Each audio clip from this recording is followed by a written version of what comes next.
My SIL, Catherine, who invited her lawyer fiancé to our house, looked at me when I brought tea and said, "She is from a single-parent family, just a high school graduate, but she'll be useful as a maid." She introduced me that way. Catherine has never even called me by name, let alone SIL. Sure, I may be from a single-parent family and only have a high school diploma, but neither my mother nor I live in a way that we'd be ashamed of. Then, Catherine's fiancé suddenly burst out laughing. "What are you saying, Catherine? Are you testing me and not falling for that trick?" "What?" Catherine blinked her big eyes. "My name is Alice, 30 years old. Currently, I'm a housewife with a 1-year-old daughter. Before marriage, I worked as a cleaner in a high-rise building. My husband, Thomas, worked for the company in the building. Thomas dislikes crowded elevators and always uses the stairs in the morning. He would always greet me cheerfully as I cleaned the stairs during that time. That's how we met, and we got married after 2 years of dating. Thomas works for a large corporation, and his father is the head of another company's headquarters. I hesitated a little when I received a marriage proposal. I was happy, but I was wondering if he was okay with me growing up in a single-parent family. I've never felt ashamed of it myself, but I knew that family background and education can be issues in marriage. But it was needless worry. My in-laws, John and Sarah, welcomed me and were generous in celebrating our marriage. They suggested living together in a big house when we got married, and we all live together now. My Mill usually doesn't interfere, but she always says to rely on her whenever we're in trouble. I'm happy to be a part of such a wonderful family. Among those who make me feel that way, there's one person who troubles me. It was my husband's sister, Catherine. "Are you kidding me? You didn't go to college." When my husband introduced me to Catherine, that was her first reaction. Yes, I came from a single-parent family and wanted to start working early to help my mother. As I answered, Catherine twisted her cute face. "You're from a single-parent family. Is there really someone like that? And you're marrying my brother. It's totally gold-digging." What nonsense are you talking about? Alice isn't thinking about marrying into money. My husband laughed and didn't pay attention to her. "Hey, you're being deceived. I'm just worried about my brother." Yeah, thanks. Both Dad and Mom have accepted and blessed us. Isn't that enough to understand Alice's character? "Really? Dad and Mom approved it too." Catherine seemed genuinely surprised. Then, as we passed each other, she glared at me with frustration and whispered to herself so that my husband couldn't hear. "I'll never accept you as our family." True to her declaration, even after marriage, Catherine disliked me. Of course, she never called me SIL but instead referred to me as high school graduate. What's despicable about Catherine is that she never utters such words in front of my husband or in-laws. Her harsh words and calling me high school graduate were reserved for when she spoke to me directly. But I couldn't tell my good-natured in-laws about my sister-in-law's harassment. The in-laws don't want to hear their son's wife tell them about her own daughter, and I doubt they will believe it. I told my husband once that I felt like Catherine hated me. She's spoiled rotten because she's always been pampered. It must irk her that Dad and Mom like Alice. But my husband just laughed it off.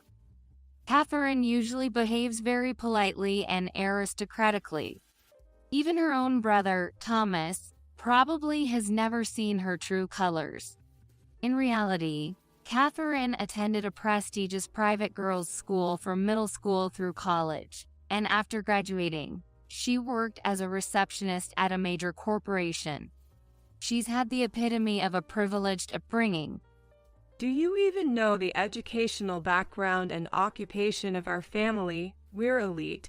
There's no way we could ever accept someone like you, a high school graduate, marrying in for money.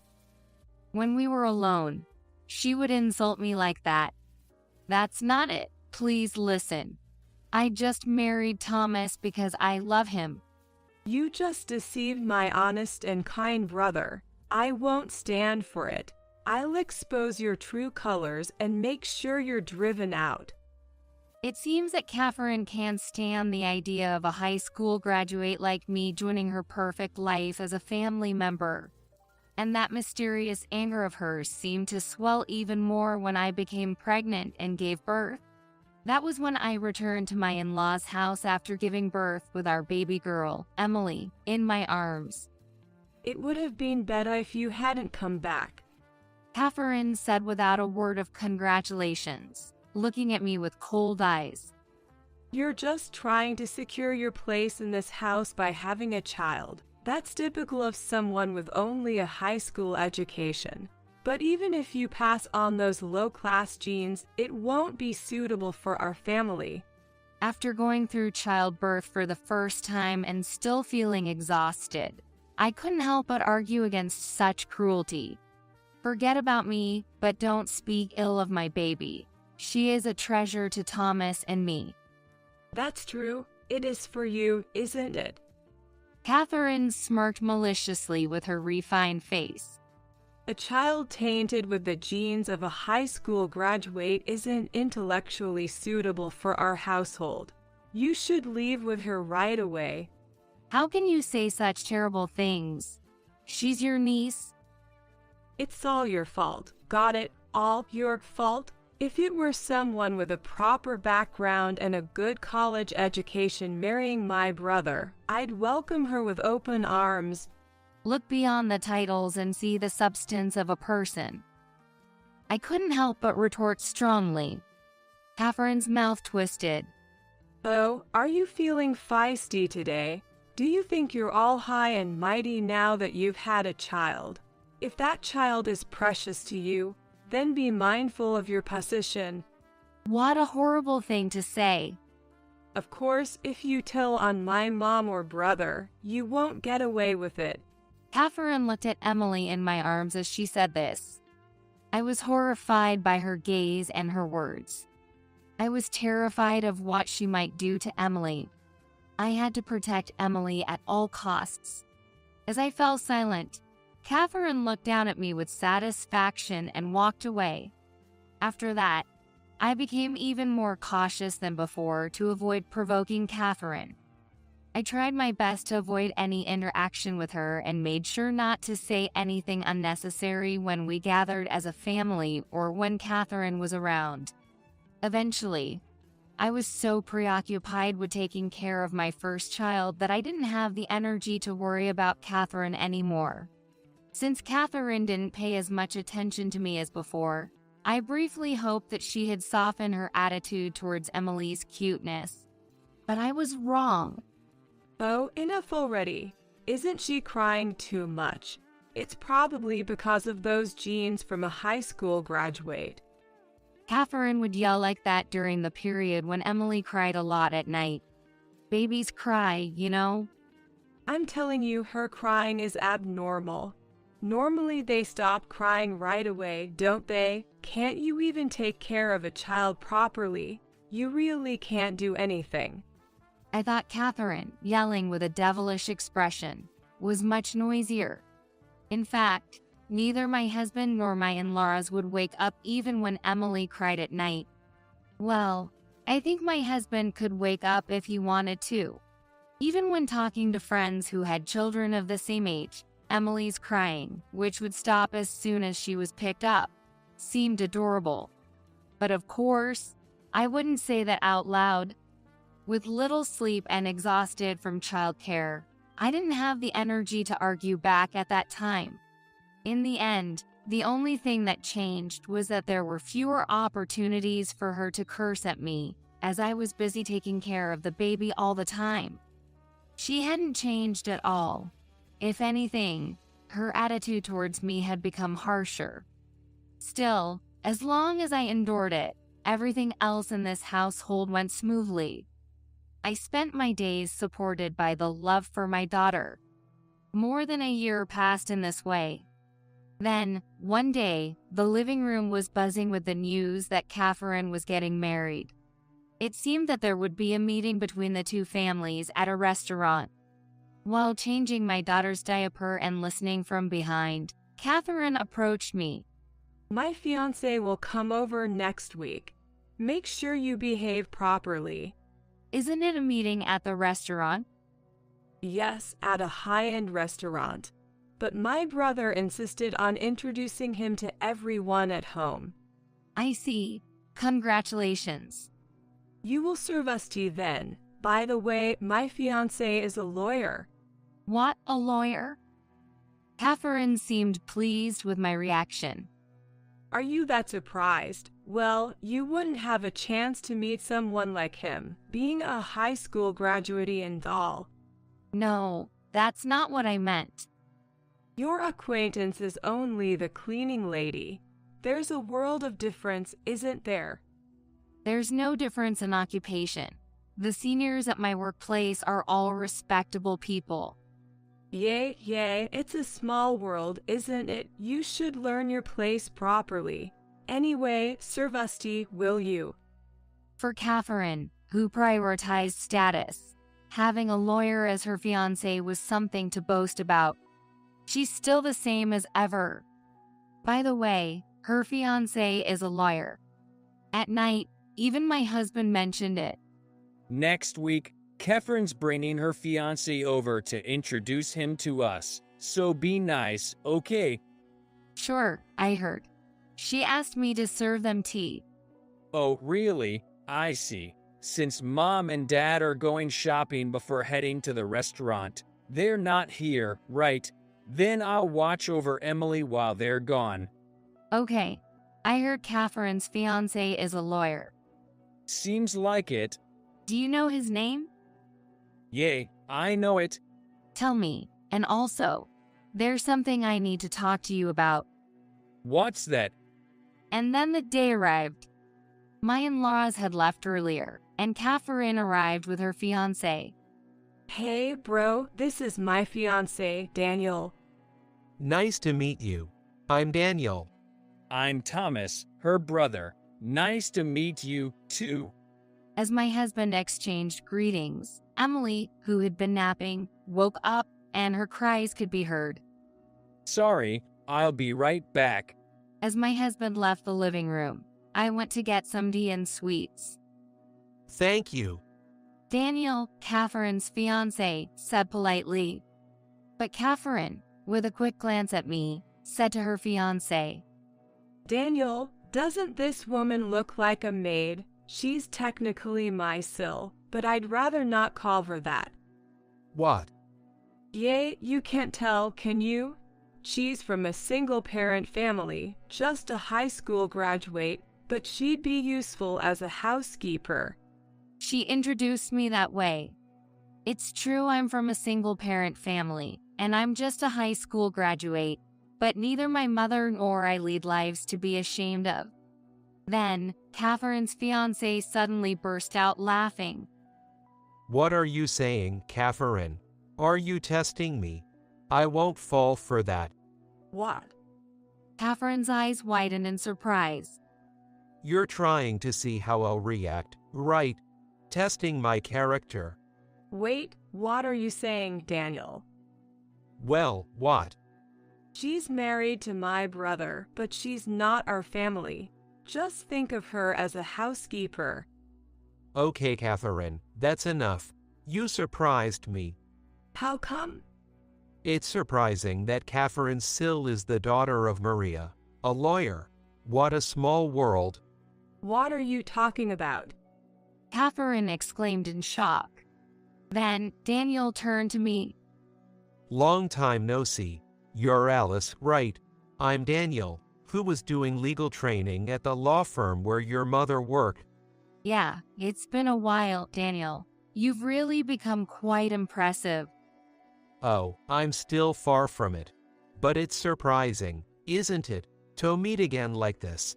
How's your mom doing? Hey, wait a minute. Are you acquainted? As Daniel and I smiled at each other, Catherine's voice suddenly changed. He answered, looking puzzled. What are you talking about? This was supposed to be a surprise, you know. Back in the day, I really looked up to Maria. Who is that Maria, the lawyer? Maria is Alice's mother. What? Catherine was momentarily shocked, then burst into laughter. Daniel, you've got the wrong person. Oh, this is too funny. You think that's funny? This woman here is a high school graduate, and it's just her and her mother. Her mother's only a high school graduate. There's no way a poor family like that could know someone like you. As Catherine proudly spoke, his expression gradually changed. Oh no, is this okay? So, were you serious earlier? About calling your SIL Alice a housekeeper? As if unaware of his changing tone, Catherine continued to laugh.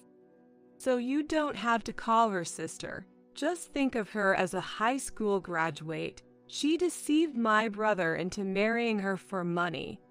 Catherine, you're not acting, are you? Do you really believe that? Yay, so don't worry. You don't have to consider her part of your family even if you marry me. Right. I see. The mismatched conversation between Catherine, who seemed oblivious to everything, and her fiancé, who seemed to have figured it all out, was comical. Well, let's head to the restaurant where Mom and Dad are waiting. No, I can't go. What's wrong? I'm calling off our engagement. What are you talking about? Catherine's voice rose sharply as she forced a smile. I'm disappointed to find out what kind of person you really are. Speaking ill of your brother's wife, who's become family. Wait, why does our engagement have to end because of that? You don't say such things to other people. You're saying she's not suitable for my brother or even you because she's a high school graduate from a single-parent family, right? Panicking, Catherine continued to heap scorn upon me. So, you're looking down on Alice just because she's a high school graduate from a single-parent family. He took a deep breath. This woman is the daughter of a lawyer I deeply respect. What's going on? Catherine's eyes widened. That means you've got the wrong person, right? It's impossible. Could the daughter of the lawyer be a high school graduate, and before marriage, she worked as a cleaner? You judge people based on their profession and education, don't you? Is it wrong? Catherine's expression changed at her fiancé's icy tone. You can become a lawyer even without graduating from college. Don't you know that? Is it really? Daniel, can I talk? I interjected, turning to him for confirmation before facing Catherine. True, my mother and I both graduated from high school. But my mother is a lawyer. A high school graduate can't take the bar exam. Sure, to take the bar exam, you have to either study at a law school or pass a preliminary exam. My mother studied hard and passed the preliminary exam, qualifying to take the bar exam. A preliminary exam. It's an exam that proves the same level of competence as graduating from law school. It requires tremendous effort, but for a high school graduate, this would be the quickest route. Catherine's fiancé added. Do you really think only those who graduate from a university's law school can become lawyers? You who graduated from a good university must know better than that, right? I didn't know that. What about after passing the bar exam? I know about that. Just passing the bar exam isn't enough. You have to undergo a year-long apprenticeship to become a lawyer, right? Yes, legal apprenticeship. And she passed that while raising a child in a single-parent household. That's why I graduated high school. Is that so? My mom decided to become a lawyer, so she studied tirelessly while working. It took her 3 years to pass the preliminary exam, and she passed the bar exam on her second attempt. That was when I was in 9th grade. And Apprentices receive a stipend and housing allowance, but it's just enough to focus on their training without worrying about living expenses. It wouldn't be enough with a child. I nodded and continued. My mom married and gave birth to me by running away couple when she was young, so she couldn't rely on her parents even after the divorce. She encouraged me to go to college, but I chose to work. are you that proud? You're still a high school graduate. I've seen firsthand how hard my mom studied. I wanted her to be able to dedicate herself to her apprenticeship without worrying about money. That's why working and earning money was the best option for me at the time. I still believe that, and I have no regrets. Then I heard a sobbing sound. Sniff, sniff. Mom, are you crying about this story again? Because it can't be helped. Mom, Thomas. Catherine paled as she saw Thomas holding his daughter and her mother suddenly entering. Mom, why are you here? Since when? I knew from the start, from when you started calling Alice a maid or something. Oh, no. You were worried about Alice's lack of education at first, but then you stopped saying anything, so I thought you understood. But turns out, you were just putting on an act in front of us. That is. Alice never snitched on anyone, you know. But after our baby was born, when even Emily became the target of your criticism, she finally opened up to me. Even John and I couldn't believe it, that Catherine would look down on Alice and bully her. Well, Mom, that's not it. It's too late now. What? Thomas asked me to leave and come back today because I didn't believe him when he told me. Oh my God. Do you have any idea how shocked I was seeing your completely different side? Oh no. With a flat tone, my Mill said something completely different from the emotional state she was in just now. I also connected John, who's at the restaurant, on the phone. What do you mean? Unfortunately, it seems like we'll have to cancel. Why would you do that? I'm sorry, Sarah, for deciding to break off the engagement without asking. Daniel, I should be the one apologizing. Sorry for what our daughter did. Wait a minute, what's going on here? Hold on. Catherine looked like she was about to burst into tears any moment now. It's a relief that your fiancé is a decent guy. I thought he'd know Alice's mom at least when he said he's a lawyer. Never thought they'd actually know each other. Yeah, I was surprised too. I exchanged glances with my husband. What's going on exactly? What does this mean? Catherine glared at me, her eyes watery. I told you before we got married that my mom's a lawyer, but you don't remember, how? You never intended to become family with me, who is from a single-parent family, did you? Maybe you didn't even listen. I didn't hear anything about that. Your fiancé mentioned being a lawyer, so I passed on the name to my mom. I never thought he'd be someone who was in legal training. And then what did you do? I didn't do anything. Don't lie to me. I just got a call from Maria, that's all. She just told me congratulations on my engagement. Oh, what? I haven't told my mom or Daniel about what you did. If you had introduced me to them as just a normal SIL, none of this would have happened. That is not. Catherine turned pale. But even if your mom is a liar, the fact remains that you are a high school graduate and haven't done any studying. Once your mom started making money, you relied on that, and now you're relying on a rich big brother. No, Alice has a qualification as a judicial scrivener. Really? A judicial scrivener? Catherine's eyes widened. She studied while working as a cleaner. Following in my mom's footsteps. Now I'm focusing on raising my kid, though. And she also has a qualification as a cleaner. What was it again? You know. A professional house cleaner. It's a national qualification. Seriously. That's impressive. Daniel said admiringly. You look down on cleaners, but I think it's an important job. Your prestigious alma mater and big corporations stay clean because of people doing that kind of work, you know? Maybe. And when I started working after high school, my seniors and colleagues never looked down on me. They all taught me the job carefully, and I respect them as people. Daniel nodded.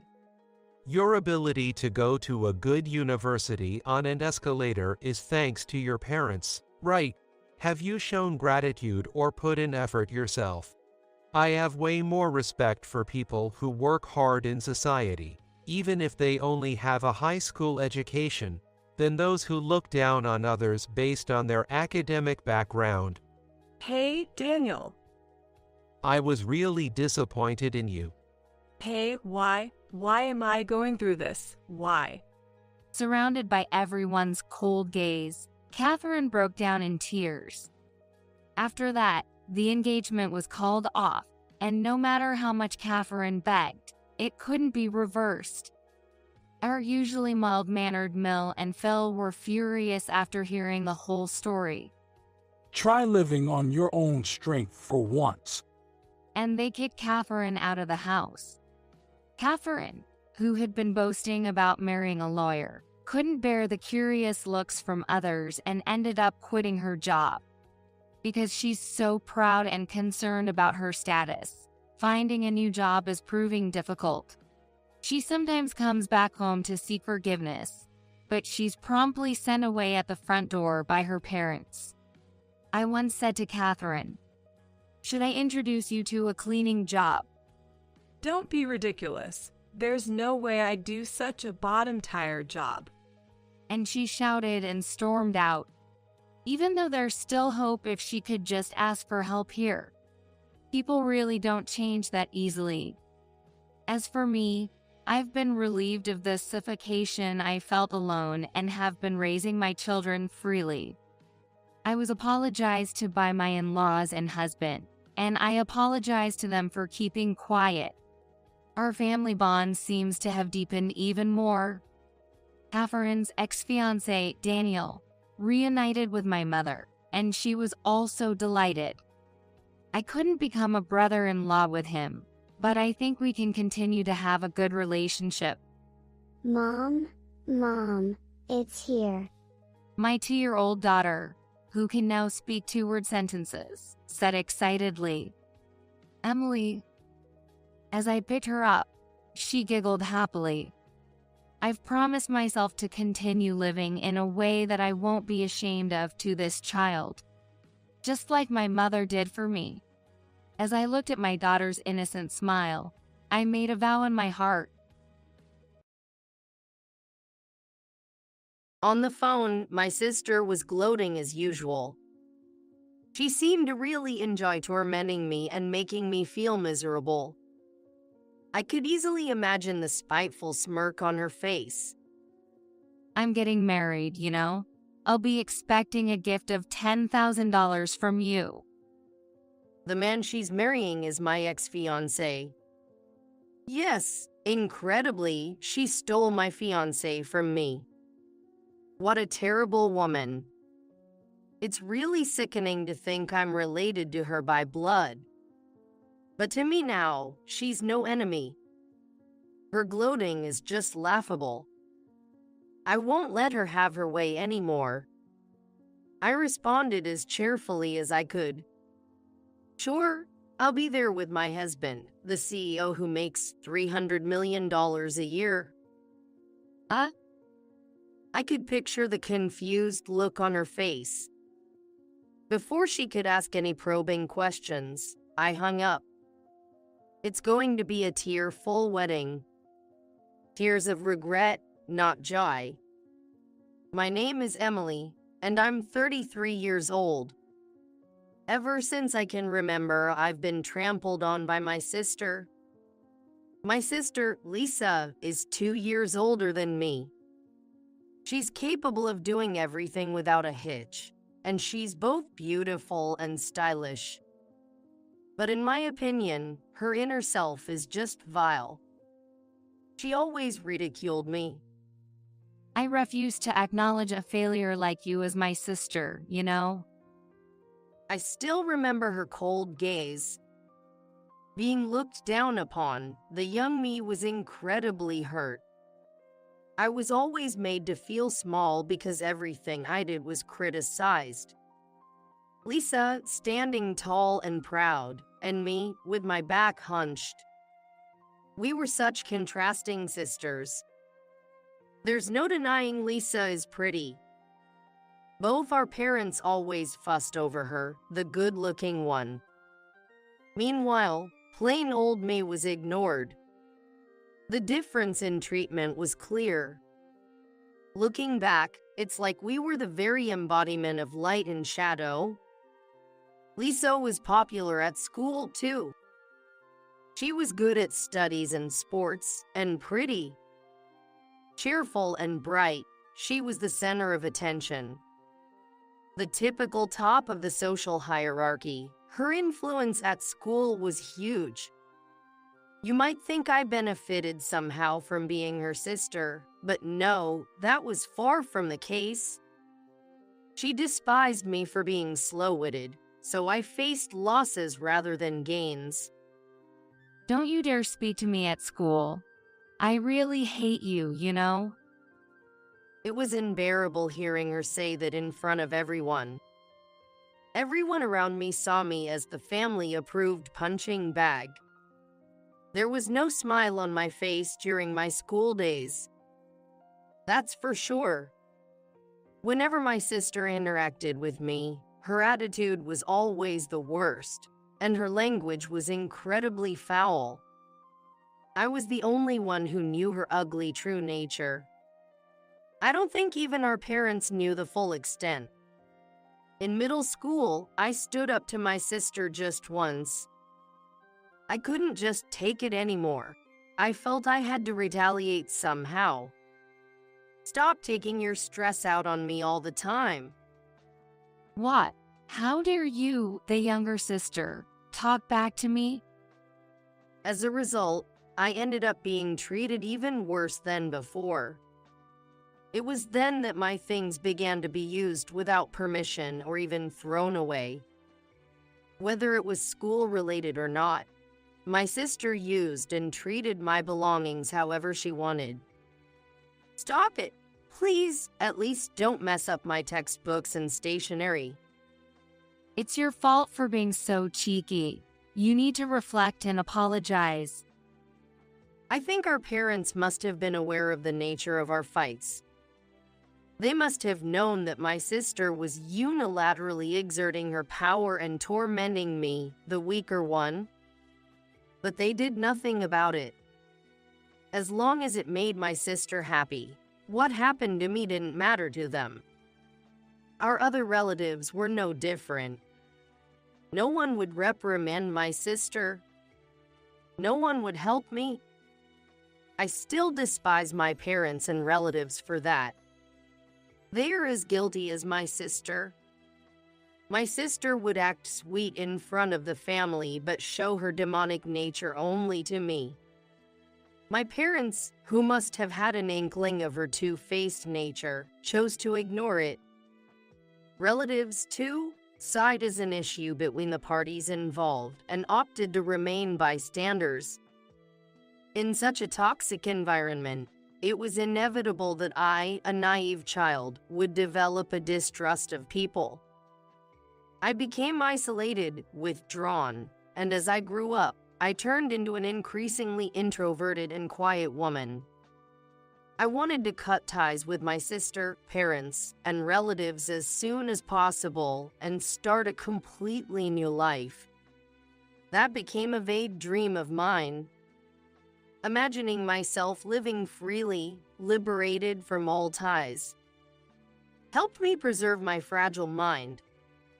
However, an incident that cemented the hostile relationship between my sister and me happened. When she was a freshman in college and I was a sophomore in high school. At that time, I was at the peak of happiness. I had a boyfriend for the first time in my life. I was surprised myself that someone as negative as me could have a boyfriend. His name was Joe. We were in the same grade, both library committee members, and similarly introverted. I think our wavelengths just matched. We got to know each other through a slight connection and quickly became close. Some people teased us, calling us the gloomy couple, but we ignored them. Let them say whatever they want. No one could interfere with us. That's how strongly I felt. I was so intoxicated with the first sense of fulfillment that I seemed to lose sight of everything around me. And then I made a mistake. Carried away, I revealed to my parents about my boyfriend. I've been dating a boy my age. His name is Joe. My parents always compared me to my sister, calling me slow and making fun of me. I wanted to prove to them that I could get a boyfriend too. There's no doubt that my heart was overflowing with such show-off feelings at the time. It might have been wrong of me. A while after summer vacation began, the daily messages from Joe suddenly stopped. What's wrong? Did something happen? I asked in emails, but there was no reply. Normally, you would check with mutual friends in such a situation. But unfortunately, we didn't have any. I didn't have the courage to visit his house either. Exactly 2 weeks after the communication ceased, Joe emailed me saying goodbye. It wasn't a joke. I couldn't just accept being broken up with without knowing why. I called him to find out why he suddenly wanted to break up. Please tell me the reason. I can't accept this without understanding why. Joe just kept repeating, I'm really sorry. In the end, I never got a detailed explanation. All I could do was accept the breakup he announced. From that afternoon until midnight, I cried nonstop without eating anything. A few days later, when I visited a mall for an errand, I encountered a scene that made me doubt my eyes. My sister and Joe were walking arm in arm. What the hell is this? What's going on? I yelled right there, not caring about the eyes of passers-by. I was boiling with anger towards my sister and Joe. My sister pulled Joe closer as if to flaunt him and smirk. Joe says he prefers me over you. I can't believe this. Who normally steals their sister's boyfriend? Say whatever you want. A gloomy loser like you having a boyfriend is a century too early. Joe just hung his head, looking sorry and not moving. He seemed ashamed of his fickleness, yet also resigned. I later found out that my parents had told my sister about Joe. Upon learning that I had a boyfriend, my sister said it was presumptuous of me. The surprise came next. During her summer break from college, my sister approached Joe multiple times. Joe, tempted by my experienced sister, quickly fell into her hands. Well, we'll take our leave then. Being alone suits you better. I was overwhelmed with rage. What made me even angrier was what happened afterward. The day after we met at the mall, my sister dumped Joe.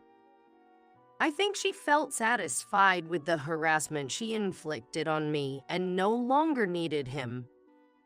Joe called me wanting to meet and apologize in person, saying he wanted to start over. There was no way we could. I rejected him and confirmed our breakup again.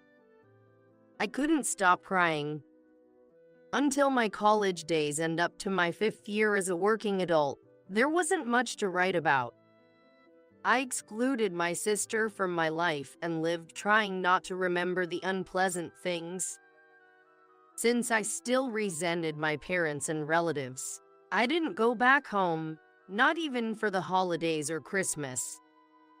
The only time I willingly returned home was when a gathering for adults was held in my hometown. I had resolved never to set foot there again after that event. At the time, my sister was a senior in college, enjoying her last year to the fullest. She came back at the same time as me and got drunk, rambling on and on. My current boyfriend is the worst. Can you believe he's cheating on me, even though he has me? The world is vast, and there are always better people out there. It seemed there were many women at university prettier than my sister. She vented her frustration about not always being the top until she was satisfied. I got my second boyfriend when I became comfortable with my job and had some breathing space in life. We met through a friend's introduction. His name was Tyler, an elite banker. Both my parents are bankers, so I guess I'm a thoroughbred. Saying that he liked curious-looking women like me. He always made me feel good. Because of the bitter memories from high school, I told no one about my boyfriend. After a year of dating, Tyler proposed to me, and I was finally able to get engaged. I thought I could finally be happy. I decided not to tell my parents or sister about the engagement. I shared with Tyler and his parents in detail how my family had made me suffer. I thought they would surely sympathize and understand my desire to cut ties with my family. That's what I was thinking, but a few weeks after the engagement, the unbelievable happened again. My sister stole Tyler from me, repeating the nightmare of high school. When I suddenly couldn't contact him, Tyler broke up with me after a while. Emily, I'm sorry. I've fallen for someone else. You're kidding, right? Tell me it's not my sister, please. How did you know?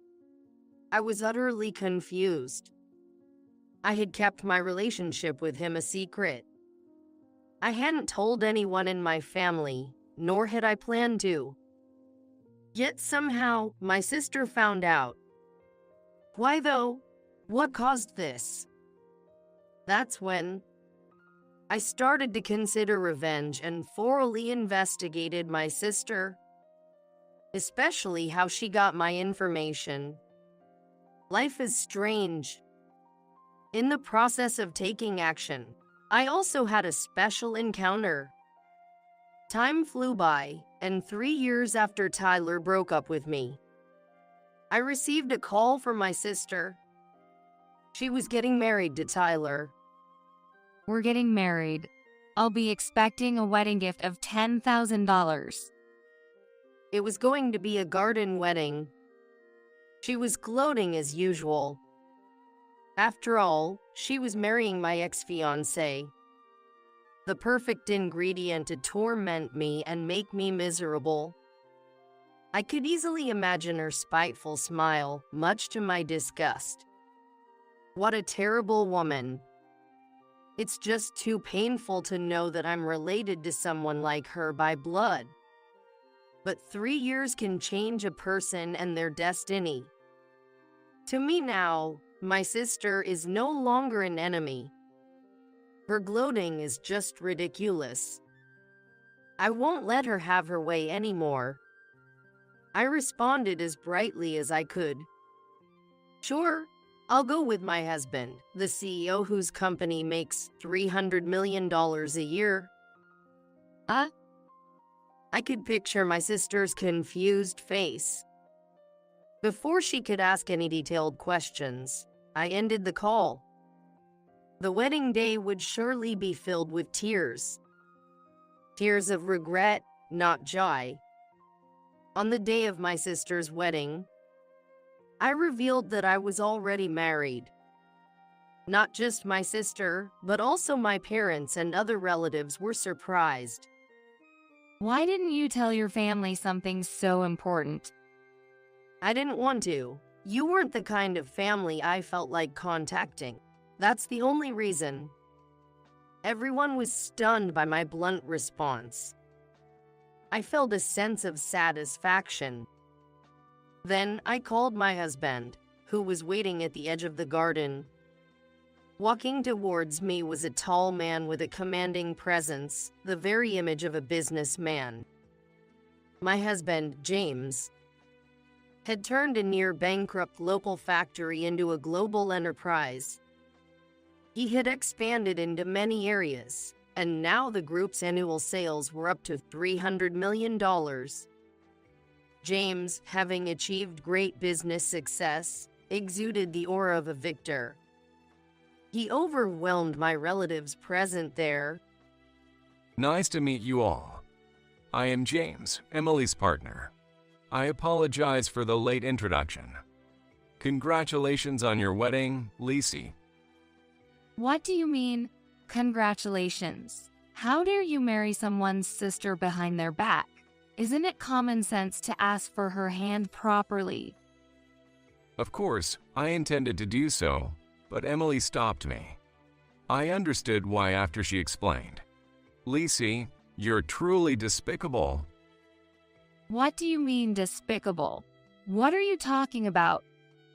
From childhood, you tormented Emily, and even as teenagers and adults, you stole her boyfriends and flaunted marrying them. Isn't such behavior despicable? Lisa, looking up at the towering James, was at a loss for words, as everything he said was true. The wedding guests started murmuring, turning their attention to the bride's dark side being exposed. James didn't stop, encouraged by my gesture to continue. And it's the same with you.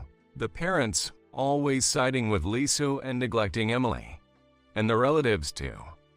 Don't you know the meaning of fairness?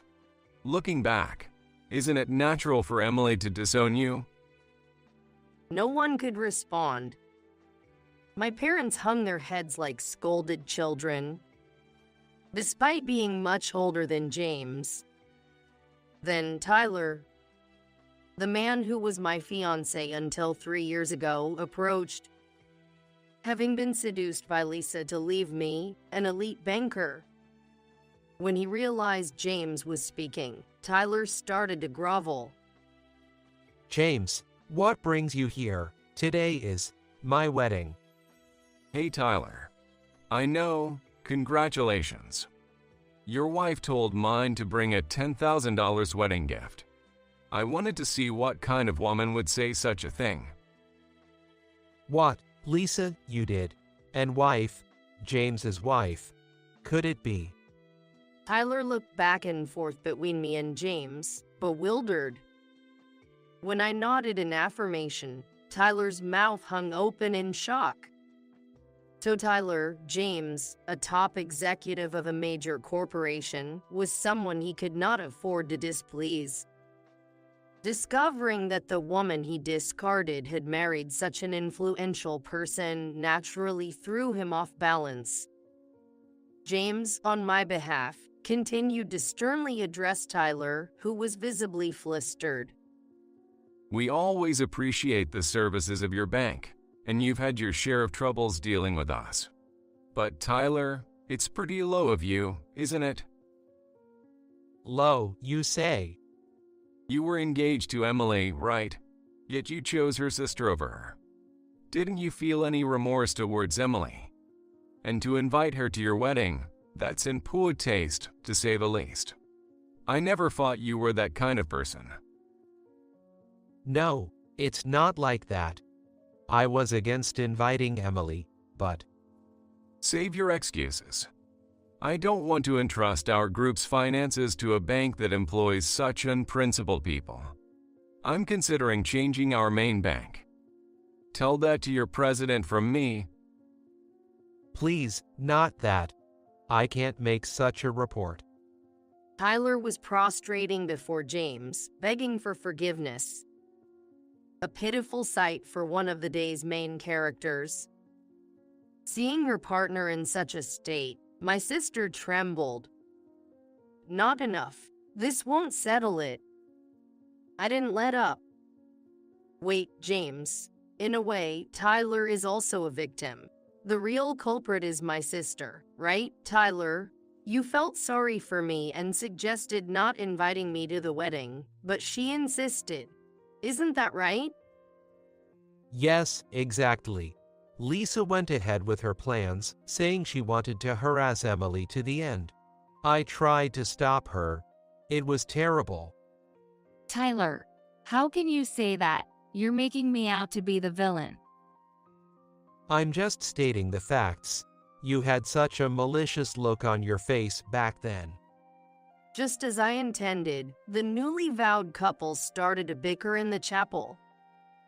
I raised my voice so the surrounding relatives could hear. That's her true nature.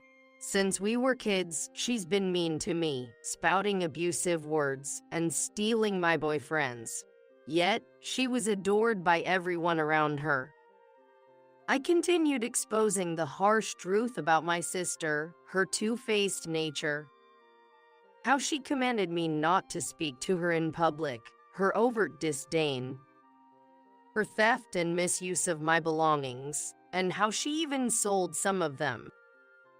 I didn't want to recall it, but I recounted how she stole my first boyfriend in high school. The day after flaunting her relationship with that boyfriend, she dumped him. She was done harassing me, so he was no longer of use to her. Be careful, Tyler, not to meet the same fate. It's not like that.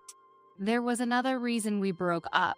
I can't remember right now, but it wasn't because the harassment was over. My sister frantically tried to defend herself, but no one believed her.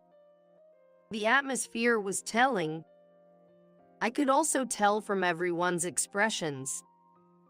They were appalled. The garden wedding had turned into an away game for the bride. Right? You can't just dump Tyler. Marrying an elite banker isn't something anyone can easily do. I was devastated 3 years ago. Do you understand how it feels to have your fiancé stolen, sister? Probably not. It's your fault for being slow-witted. Really? I don't think so. It's much worse to secretly approach and steal your sister's fiancé. Oh, I get it. You don't realize you're doing something wrong. That's why you can do such things so easily. Emily, enough already. Who should be saying enough? Stop messing up people's lives. I've done my research, you know. Sister, you were always chasing after other people's men in college, garnering plenty of resentment, right? My sister stepped back, unnerved. She was scared, not knowing how much I knew. I was aware of almost everything about her college life, which is just as I touched upon a moment ago. How she repeatedly seduced and stole other women's boyfriends, earning nicknames like Crusher or Maneater. The dark side of a beautiful, academically successful college student. It reveals her hidden nature. Such a dishonorable reputation. You stole people's boyfriends to affirm your own attractiveness, right? You wanted to bask in a sense of superiority and then discarded them quickly. What you did was despicable, wrong, and shameful. As your sister, I'm embarrassed. Stop. Don't make things up. Making things up. You're the one lying. I told you, I've done thorough research. I met with each victim personally and heard their stories. Remember Ashley, Monica, Yolanda, Heather, Rachel, and Rose? They all had their boyfriends stolen by you, and they still resent you to this day. When I named these specific individuals, my sister's complexion changed. She realized her excuses were futile, having been relentlessly counted by the sister she always looked down upon. Now she was utterly deflated. Neither our parents, relatives, nor the wedding staff could stop me. Even if they tried, James intervened.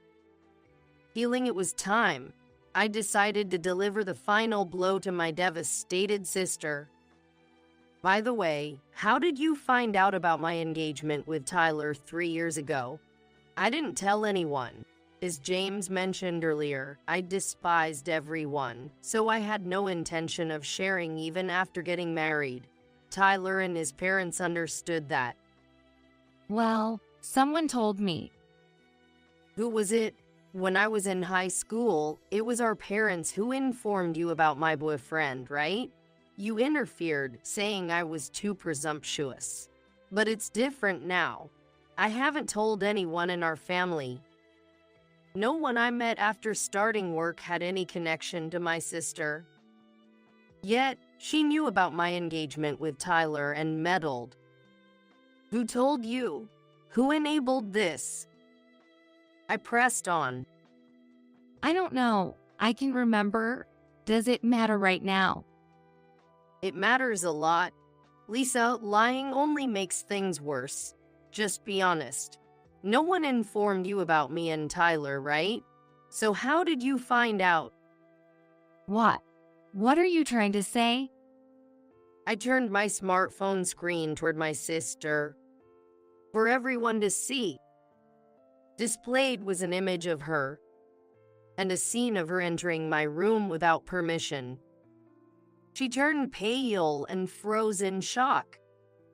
Surprised, I thoroughly investigated how my relationship with Tyler back then came to light.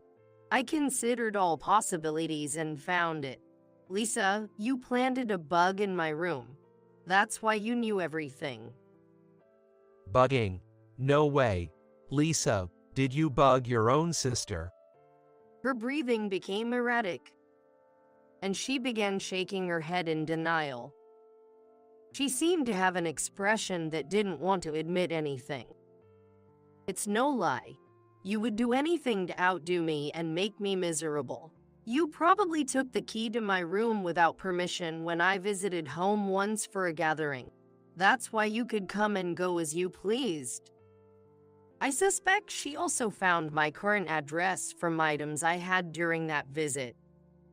She must have acted while I was in the bathroom or away. Using the information and duplicate key, she later installed the bug in my residence. The bug is still there with your fingerprints, I bet. That's a lie. All a fabrication. But how else can you explain having a key to my room? You've been entering my house, right? Were you there to replace the bug? Didn't you notice the camera? Under current law, bugging itself may not be criminal, but illegal entry is. Are you prepared for the consequences, Lisa? But I'm the older sister. What's wrong with entering my sister's room? Who had said she couldn't accept such an imperfect sister? Whether you're siblings or not, entering someone's room with a stolen key is a crime. I'll have James's lawyer friend help, and we'll formally charge you. I will make her admit her guilt through a trial or whatever it takes. Then I will make her apologize until she's thoroughly remorseful. That's the extent of my revenge. For now, it's still ongoing. The venue fell silent. The sky seemed empty. My sister sat down and began to cry. Instead of comforting her, Tyler looked down and said, Sorry, can we pretend this marriage never happened? What? What are you talking about? Stop saying weird things. What's weird about it? It's only natural to want a divorce. I knew you could be scary, but I never imagined you were this despicable. I want a divorce. No way. I will never agree to a divorce. James, Emily, I'm truly sorry for all the trouble. I will end my relationship with this woman, so please continue to support our company as before. No way. Unbelievable. Traitor.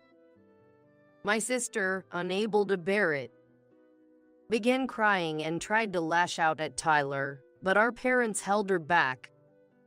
There was nothing about my sister to sympathize with. Her faults were clear to anyone listening to our exchange. Her tear-streaked face was grotesquely distorted, almost worth capturing in a photo. Whatever happened to the wedding, I no longer cared. James and I left the scene. Later, James received a call from Tyler, who managed to finalize the divorce for my sister. From Tyler's tone, I could picture my sister's pitiful state. She begged me not to leave her, saying she'd do anything, crying and pleading. It was quite a scene. Tyler recounted, trying desperately to regain our favor. He spoke harshly of my sister, forcing her into agreeing to the divorce. She had brought it upon herself. Frankly, afterward, I sued my sister for trespassing and sought damages for emotional distress. She had worked at a trading company, but the bugging and divorce scandal became known at her workplace, making her position untenable. She resigned, citing personal reasons, and returned to live a slovenly life at our parents' home, according to them. Prompted by relatives, my parents apologized for their past behavior, regretting their preferential treatment of my sister and neglect of me. Like Tyler, they mockingly shared details of my sister's current miserable state. She couldn't adjust to a lower standard of living, wasting money despite being jobless, rapidly depleting her savings, and resorting to begging our parents for money. Her appearance also suffered. Stress eating caused her to gain weight rapidly, erasing any traces of her former beauty. Now a neglected woman in her 40s, she does nothing but complain. If she has the energy to complain about others, there's no need to worry about her. I advised my parents over the phone not to pamper her too much. It would be better for her to work and face herself, for her own sake, realizing her foolish actions. My parents suggested I visit with James, but I politely declined. A couple of apologies won't make amends. I won't set foot in my hometown again.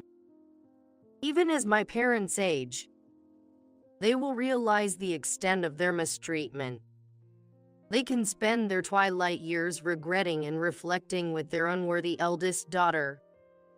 Then, I ended the call.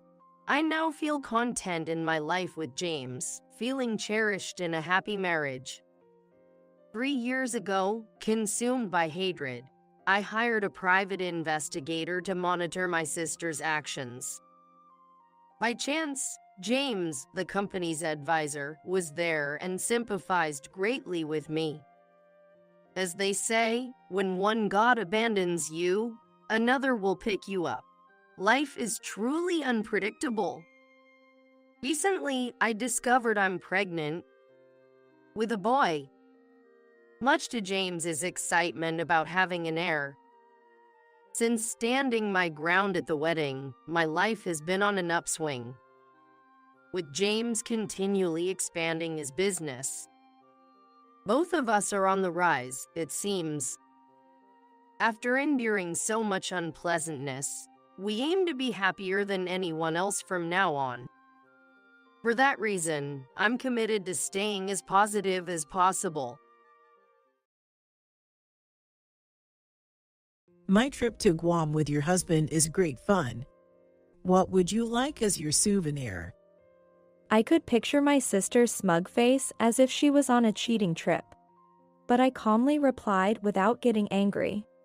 My niece's funeral is going on right now. Besides, my husband is right here. What did you say?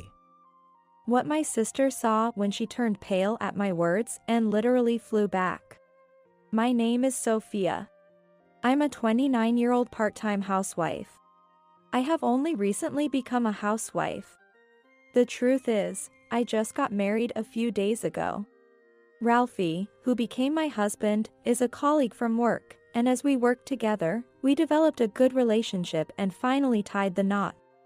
That said, being workaholics, we considered weddings a waste of time and didn't bother with a ceremony, we just filed the paperwork. Someday I will wear a wedding dress for a photo shoot, but now is not the right time for that during the busy season. As for why we got married during such a busy period, well, it was simply a matter of timing. We're busy now, but the season ahead will be even busier, and procrastinating on getting married wouldn't be efficient, we figured. I guess you could call it a simple marriage. No way. That's not the case at all. We've made it a rule never to mix work and personal life. While we're at work, we're both total workaholics, but once we're home, we switch gears completely. At home, we're just a sweet newlywed couple. Even though we didn't have a ceremony, we went to each other's parents' homes to pay our respects. Neither set of parents had any problem with us not having a ceremony, they accepted it as modern. We sent out greeting cards to relatives, and that was that. So, our marriage proceeded smoothly and uneventfully. Except for one problem. That problem is my sister, Emma. She's already married now, but she used to be man-eater. Well, at least in my mind she was. Moreover, my sister has a habit of taking things from others. In general society, when it comes to siblings, the basic rule is you're the older sister, so you should give way to your younger sister, right? Well, that's an old-fashioned way of thinking, and our parents never said anything like that.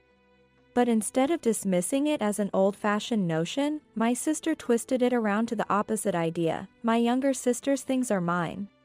What do I mean? She stole my boyfriend. My very first boyfriend when I was in 8th grade. Oh, he's cute. From me, who was having a cute puppy love-like romance at the time due to my age, my sister stole my boyfriend. I just turned 14 and my 19-year-old sister took my boyfriend. It's unbelievable, but it's believable when it comes to my sister. And once my ex-boyfriend became infatuated with my sister, she dumped him. In other words, my sister just enjoys the game of taking things away from me. Heartbroken, I couldn't get another boyfriend for a while, but I finally got one as a senior in high school. However, I was busy right before graduating from high school, so he comforted my heart. But, as fate would have it, my sister, a working adult, came home while my boyfriend and I were studying together at home. Oh, he's cute. She said the same line I'd heard somewhere before, and once again, she stole my boyfriend. Why am I so easily taken from? My sister and I don't look alike. I take after my father, who has an average face. On the other hand, my sister inherited the stunningly beautiful face of our grandmother, who was even more beautiful than our mother, through a throwback gene. I hate to admit it, but my sister is truly beautiful. Also, she has a shapely figure without exercise or restricting her diet. On the other hand, I can't lose weight no matter how hard I try to diet. And teenagers, well, they're just going to choose based on looks anyway. So, when it comes to a beautiful older sister, I don't stand a chance, do I? After experiencing 2 heartbreaks at the hands of my sister, I decided to attend a university far away. Living alone while studying and working part-time, I started working afterward. I never returned to my hometown. Because I didn't know what my sister might do if I did. Even my sister, who is now married and a mother of one. As expected, she wouldn't do anything to my husband, but I was careful of her. People don't change that easily, I think. When I went to visit my parents, my sister wasn't there. I sent a wedding announcement, but got no response. I have a bad feeling about this. As I muttered that, my husband, who knows everything, just laughed it off. Well, it should be fine. You're apart, and you hardly ever meet, right? He's laughing now, but would he still be laughing if he met my sister? Even my ex-boyfriends used to say, it's okay, but it definitely wasn't when they were actually approached by my sister. Still, Ralphie is a 30-year-old grown man. I can't imagine him being swayed by just a pretty face. At least, I want to believe that. It's not that I don't trust my husband, but it's just that it's my sister. You used to date such lame guys. She laughs while snatching her sister's boyfriends, and once she snatches them, she easily discards them and laughs. I couldn't trust my sister more than my husband. Then one day, I got a call from my sister. I didn't want to answer, but ignoring it would be immature, so I picked up the phone. Long time no see. Congratulations on getting married. That's my sister's first words to her sister in a while. I regretted answering after all. But still, it's a late marriage, isn't it? I got married at 27, you know. She's only 2 years older than my marriage age, but she's taking the high ground.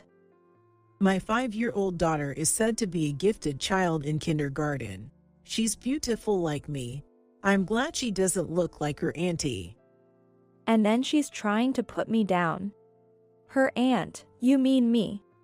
After babbling about her own happiness, she finally got to the point. What's your husband like? I thought this question would come. So I'll just say something vague. He's a normal guy. How about his income?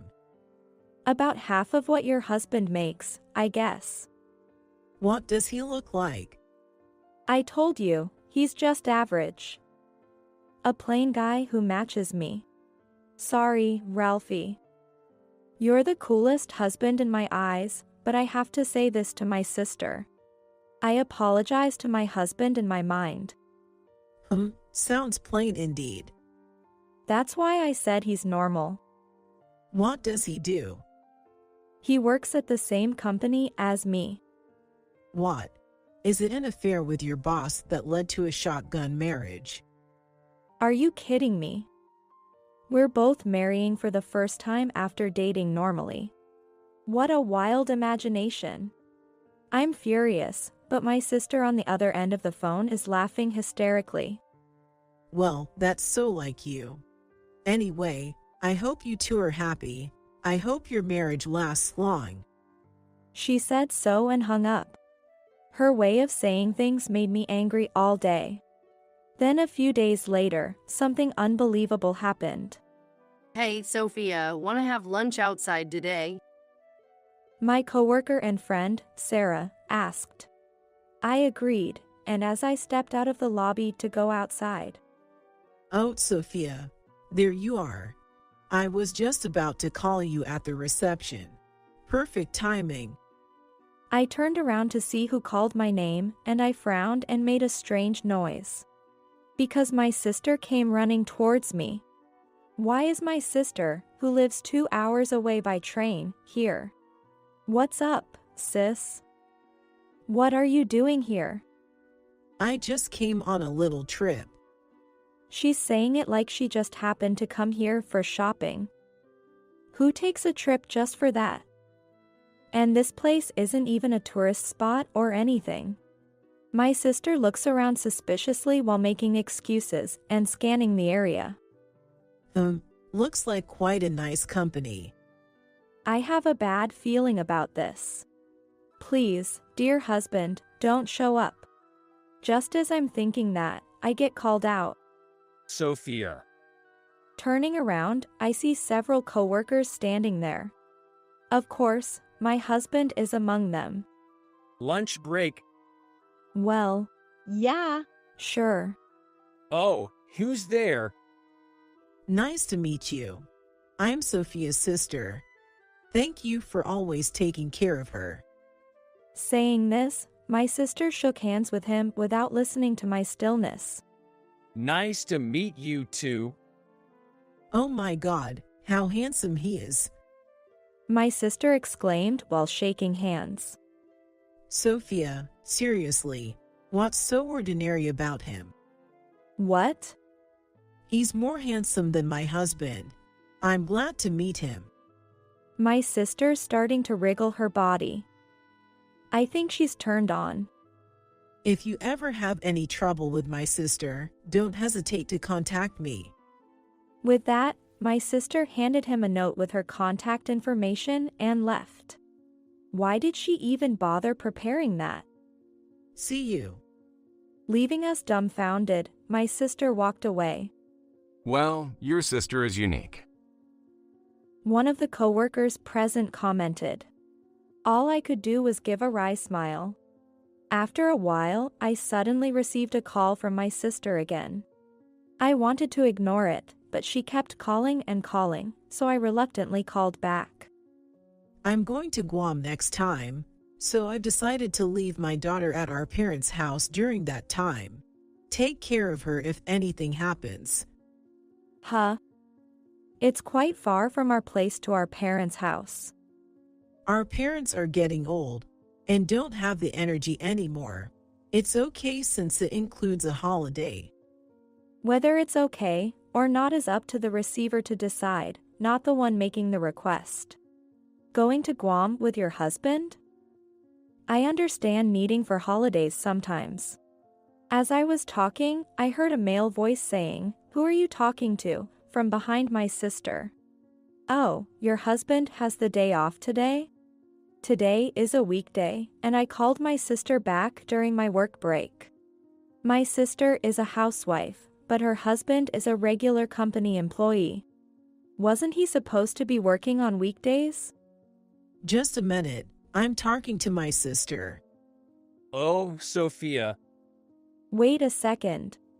I raised my voice at that. What's wrong? My sister replied. Who are you talking to right now? Could it be? It's your husband, who I happened to run into.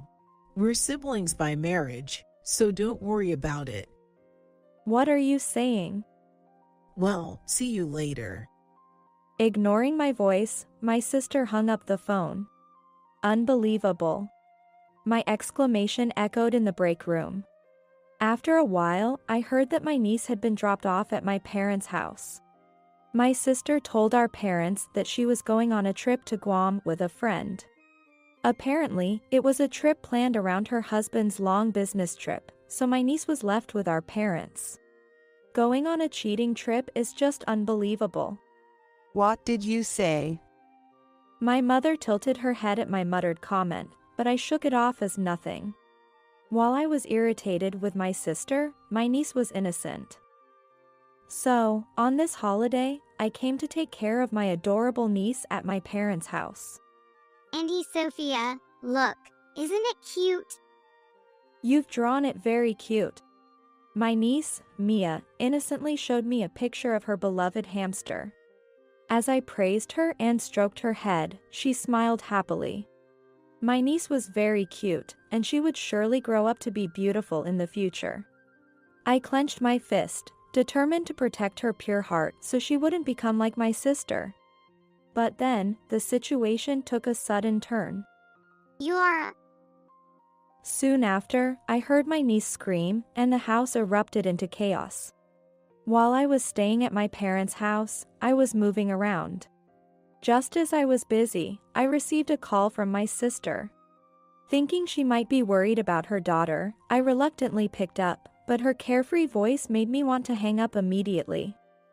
Hey, how's it going? I'm busy right now, what's up? Oh, Guam is just so amazing. That's great. Gotta go. Bye.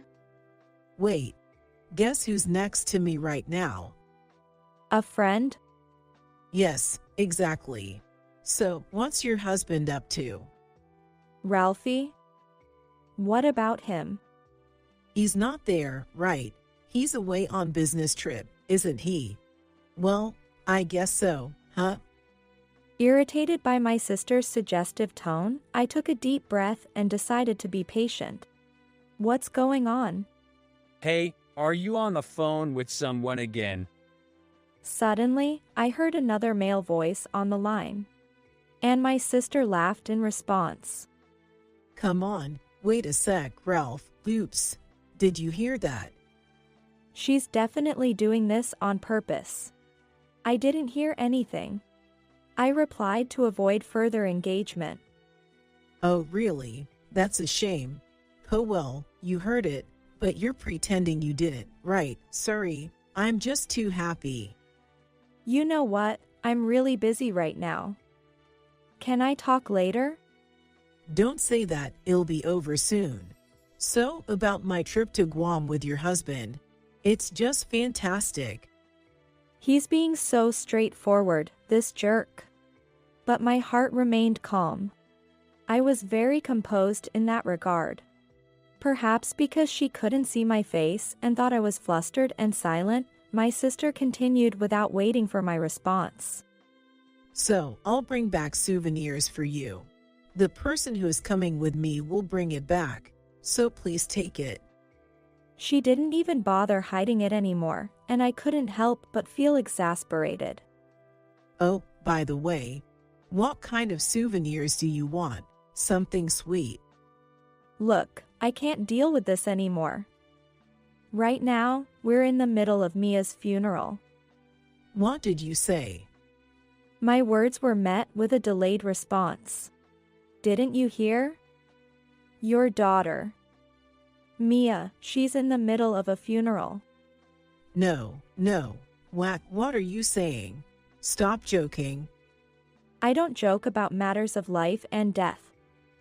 Besides, taking a breath, I looked up at the person standing beside me. My husband is right here. Wait, what does that mean? I could hear my sister's anxious voice on the other end of the phone, but I ignored it and hung up. The one who chuckled at my snorting irritation was unmistakably my husband, Ralphie. Several hours later, Mia. There was a person who jumped into the house shouting loudly. Of course, it was my sister. It seems she's a mother too, after all.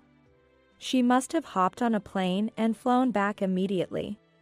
A panicked sister entered the living room where we were relaxing. What's the deal with Mia's funeral? Right after she shouted as she came in, my sister's eyes widened in surprise. What? A childish voice called out to her. Mommy?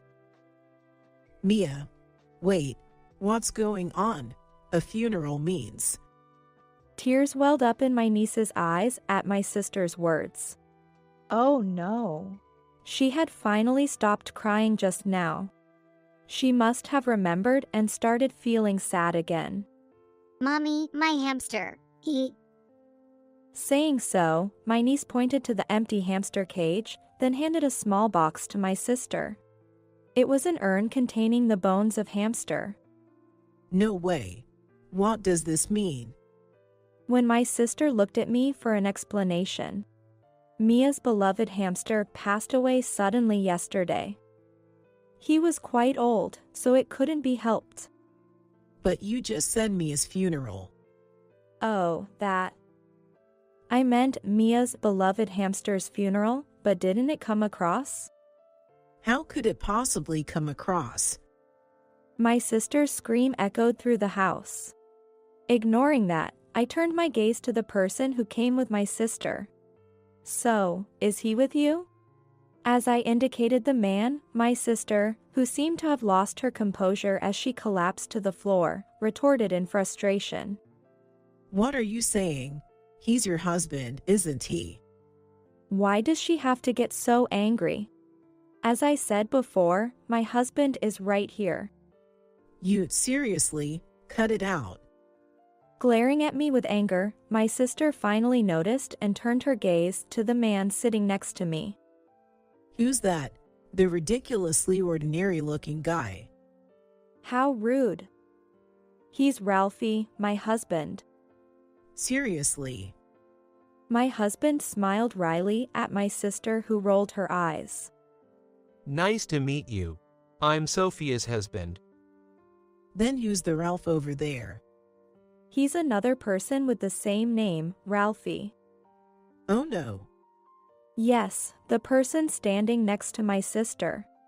He happened to be named Ralphie as well. And both my husband and I knew that person very well. But you said that guy at the office was your husband. I didn't say that. That Ralph is a friend from high school who coincidentally joined the same company. We got close because of having the same name, and then my friend Ralph introduced me to the Ralphie who would become my husband, and we started dating and got married. I don't get it. What's up with that? I don't get it either. You suddenly showed up at the office, then gave your phone number to my friend Ralph without acknowledging my husband Ralphie. And that Ralph, he also greeted you. He's always been a ladies' man. Everyone was astonished. My sister was speechless at my words.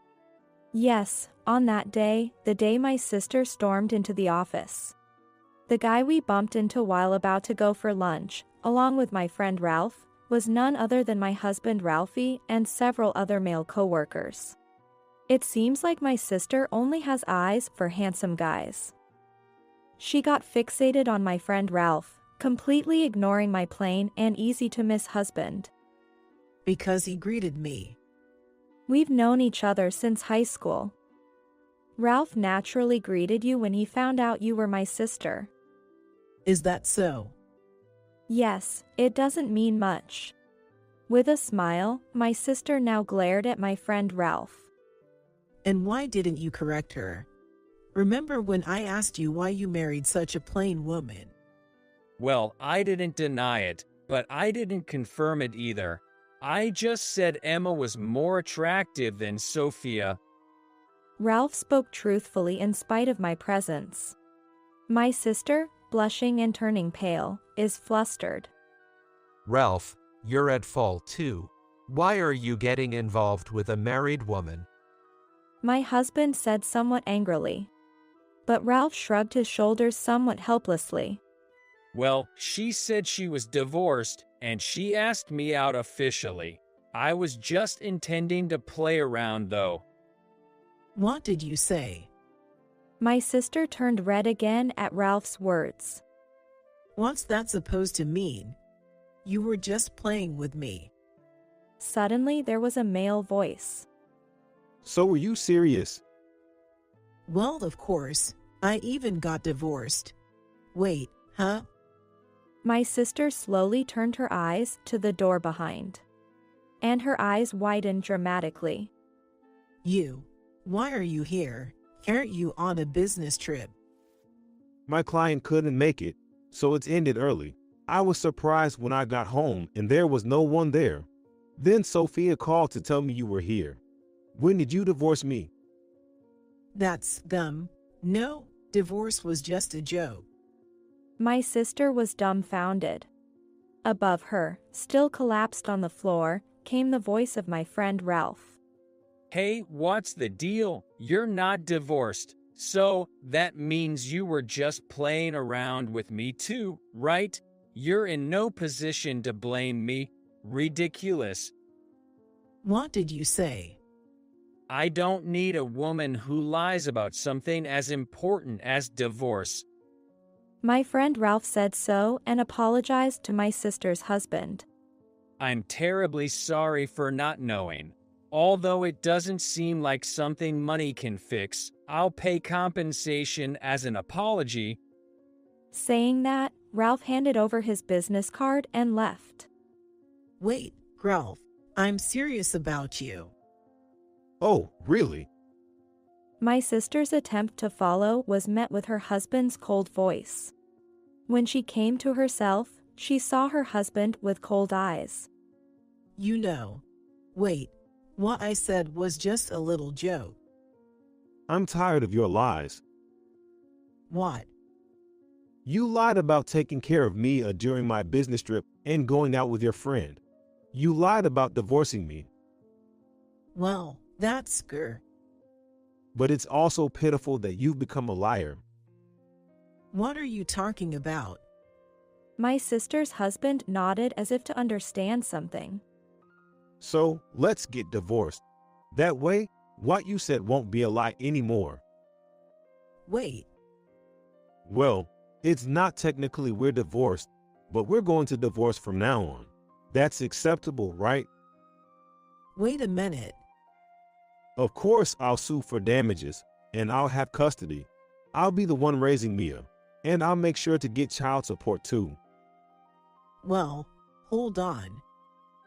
No holding on. From now on, we'll communicate through lawyers. Mia, let's go home. Saying this, my sister's husband held out his hand to my niece. My niece looked puzzled. Are we going home? Yeah, we are. My sister's husband nodded. Wait a minute. Are you trying to take the mother away from her? My sister yelled, thinking she could somehow manage by using her child as a shield. Her husband took a moment to think about it. Then, he glanced at Mia. Mia, do you feel lonely without Mom? No, I'm not lonely. Mia replied immediately. What? Hold on, Mia, you're okay without your mom. My sister looked at Mia in disbelief. But Mom, you're never at home on days when Dad isn't around. You always go out to play, leave me watching TV, and come home late at night. Dinner is always a cold. Emma, did you neglect your parenting? It's all new to him. The angry her husband glared at my sister. What? It's your fault for pushing child care onto me, isn't it? You want to take good care of your child, so you become a stay-at-home mom. Besides, I took care of Mia on the weekend. I thought you were tired. Did you cheat on me? Well, that's enough. I'll talk to the lawyer about what's next after getting a full account from your cheating partner earlier. Wait a minute, you. I don't care. Mia, let's go. Okay, bye, Mom. Trying to reach out, my sister's hand was easily dismissed by her daughter, who said, "Goodbye," without hesitation. The door slammed in front of my disappointed sister. Afterward, following discussions, my sister and her husband got divorced. Apparently, my sister had been cheating not only with my friend Ralph, but also with others, leading to a divorce entirely on her fault. Even when she came to my company, claiming it was a trip, it turned out to be an affair trip. My friend Ralph apparently paid compensation to my sister's husband. Then he apologized and quit the company. I thought he didn't have to go that far, but he said it was a matter of a man's pride. I hope this incident will be a wake-up call for him, who has always been popular with women, to start a sincere relationship. Until you pay off your debts, don't come back. My sister was kicked out of my parents' house. As a stay-at-home mom, she couldn't pay compensation or child support, so my parents had to cover for her. Well, my parents probably didn't expect to get their money back, but they did it because they wanted to see their granddaughter, Mia. With nowhere to go after the divorce and unable to return to her parents' house, my sister contacted me. I thought it was strange, you marrying such a handsome guy. Don't ever contact me again, I said and hung up the phone. Sorry. It was my fault. I won't take your man anymore. She called repeatedly in a panic, so I hung up silently and blocked her calls. I don't know what happened to my sister after being abandoned by both parents and me. I saw someone who looked like Emma, but she was completely different, completely drained, and not a trace of her former beauty. A neighbor who knew my sister said, but I don't care. I'm not sure if it was really my sister, but I probably won't ever see her again. I'm exhausted. You went through a lot. As I rubbed my shoulders, my husband Ralphie handed me warm milk with a wry smile. Thank you, I said, looking at my husband. What's with that look? You're making me blush. Oh, no, I was just thinking you're such a great guy. Only Sophia would say that. Well, I'm glad. I'm the only one who knows how attractive you are. Saying that, I smiled, and my husband hugged me back. My wallet was in your bag, you thief. My SIL, Susan shouted at me, rummaging through her bag with a glare. This happened during a dinner party at my fiancé's family home, celebrating the setting of our wedding date. Among the attendees, including both our families, was Susan, whom I find difficult to deal with. Ever since a greeting visit to announce our engagement, she had taken a particular interest in me. Since then, she frequently invited me to meals, often saying, "I'm a bit short on cash today, can you cover for me?" Or "I forgot my wallet, lend me some money," without ever paying for her meals. Moreover, she hasn't paid me back for any of the money I covered for her. Initially, I wanted to get along with her, but my distrust grew day by day, and I've been avoiding her as much as possible. Being accused of theft in front of my fiancé and relatives, I was in shock. The wallet she held was indeed hers, but I swear I didn't steal it. Susan, please, calm down. What? You're going to make excuses now? I'll make sure to demand compensation for this theft. She ranted, not letting me get a word in. Watching her, I couldn't help but let out a laugh. And soon the rest of the family started laughing too, leaving her dumbfounded. What's so funny? She demanded, turning red with anger. I decided to tell her the truth. I can't help but laugh at such an accusation, Susan. My name is Emily. I'm a 28-year-old office worker. I just got engaged to someone I've been dating. My fiancé, David, is a 30-year-old man, my superior at work. David has been supportive since I joined the company, listening sincerely to both work and personal matters, making him a trusted boss from the start. As we spent more time together, we started sharing more about our personal lives, developing mutual affection. Our similar ages and common interests also played a part. After a few years of dating, we decided to announce our engagement to our parents. Visiting my home first, my parents and sister warmly congratulated us. My sister, Sarah, is 7 years my senior. She's already married and has 2 children. She lives nearby and works from home as a translator. She finished her work early today to meet us. Congratulations, Emily. David, please take good care of my sister, Sarah said, smiling to David. She has always adored me since we were kids, and I love my wise and kind sister. On our way home, David complimented my sister, making me happy as if it were about me. You have a sister too, right, David? I'm looking forward to meeting her. I said so. David seemed troubled. I'm glad you think so, but my sister can be quite selfish and vain. I'm worried she might trouble you, he admitted reluctantly. It seemed he was hesitant for me to meet her. Nevertheless, I wanted to get along with my future self. Little did I know she would become a source of concern for me. When we visited David's family home later, his parents welcomed us warmly. It's been a while, Emily. Nice of you to come. His mother, Anna, greeted me in a laid-back tone, and his father, Tom, smiled kindly. Although I had only spoken to David's parents at their doorstep before, our relationship was good. However, this was my first time entering their house, and I was nervous about announcing our marriage and meeting his sister for the first time. It turned out she was not home, which disappointed me but seemed to relieve David. Maybe he really didn't want me to meet his sister. Despite keeping his sister in mind, the conversation with his kind parents went smoothly, and I felt relaxed and enjoyed our time.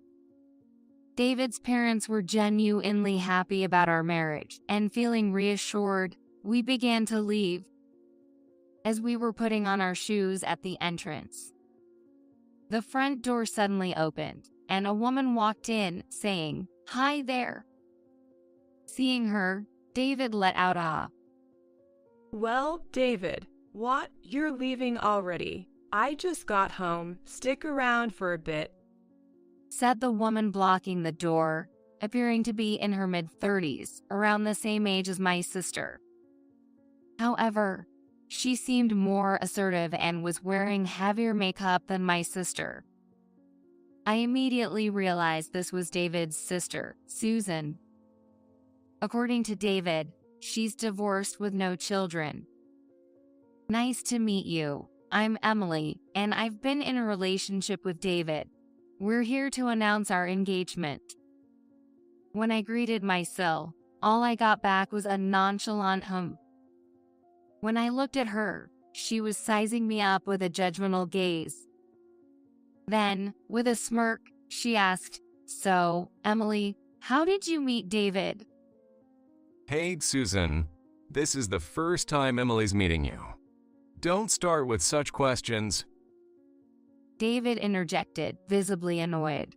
But Susan kept on firing questions at me without paying him any mind, asking about my salary, noting my nice clothes and assuming I must be wealthy, and inquiring if I worked at the same company as David. Well, overwhelmed by her barrage of questions, I was at a loss for words when David stepped in to chide his sister. Enough already.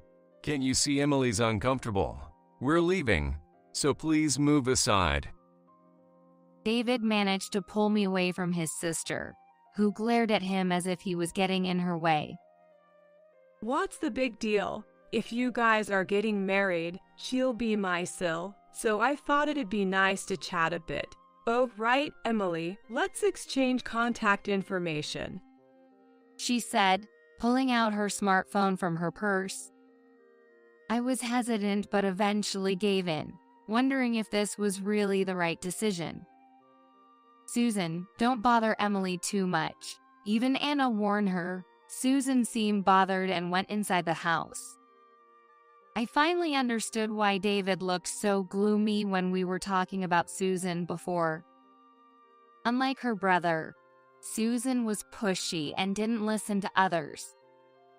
A complete opposite of my own sister. I was anxious about getting along with her, but still wanted to keep a good relationship with my future family, so I resolved to reply diligently to any messages from her. After we exchanged numbers, Susan started sending me emails frequently.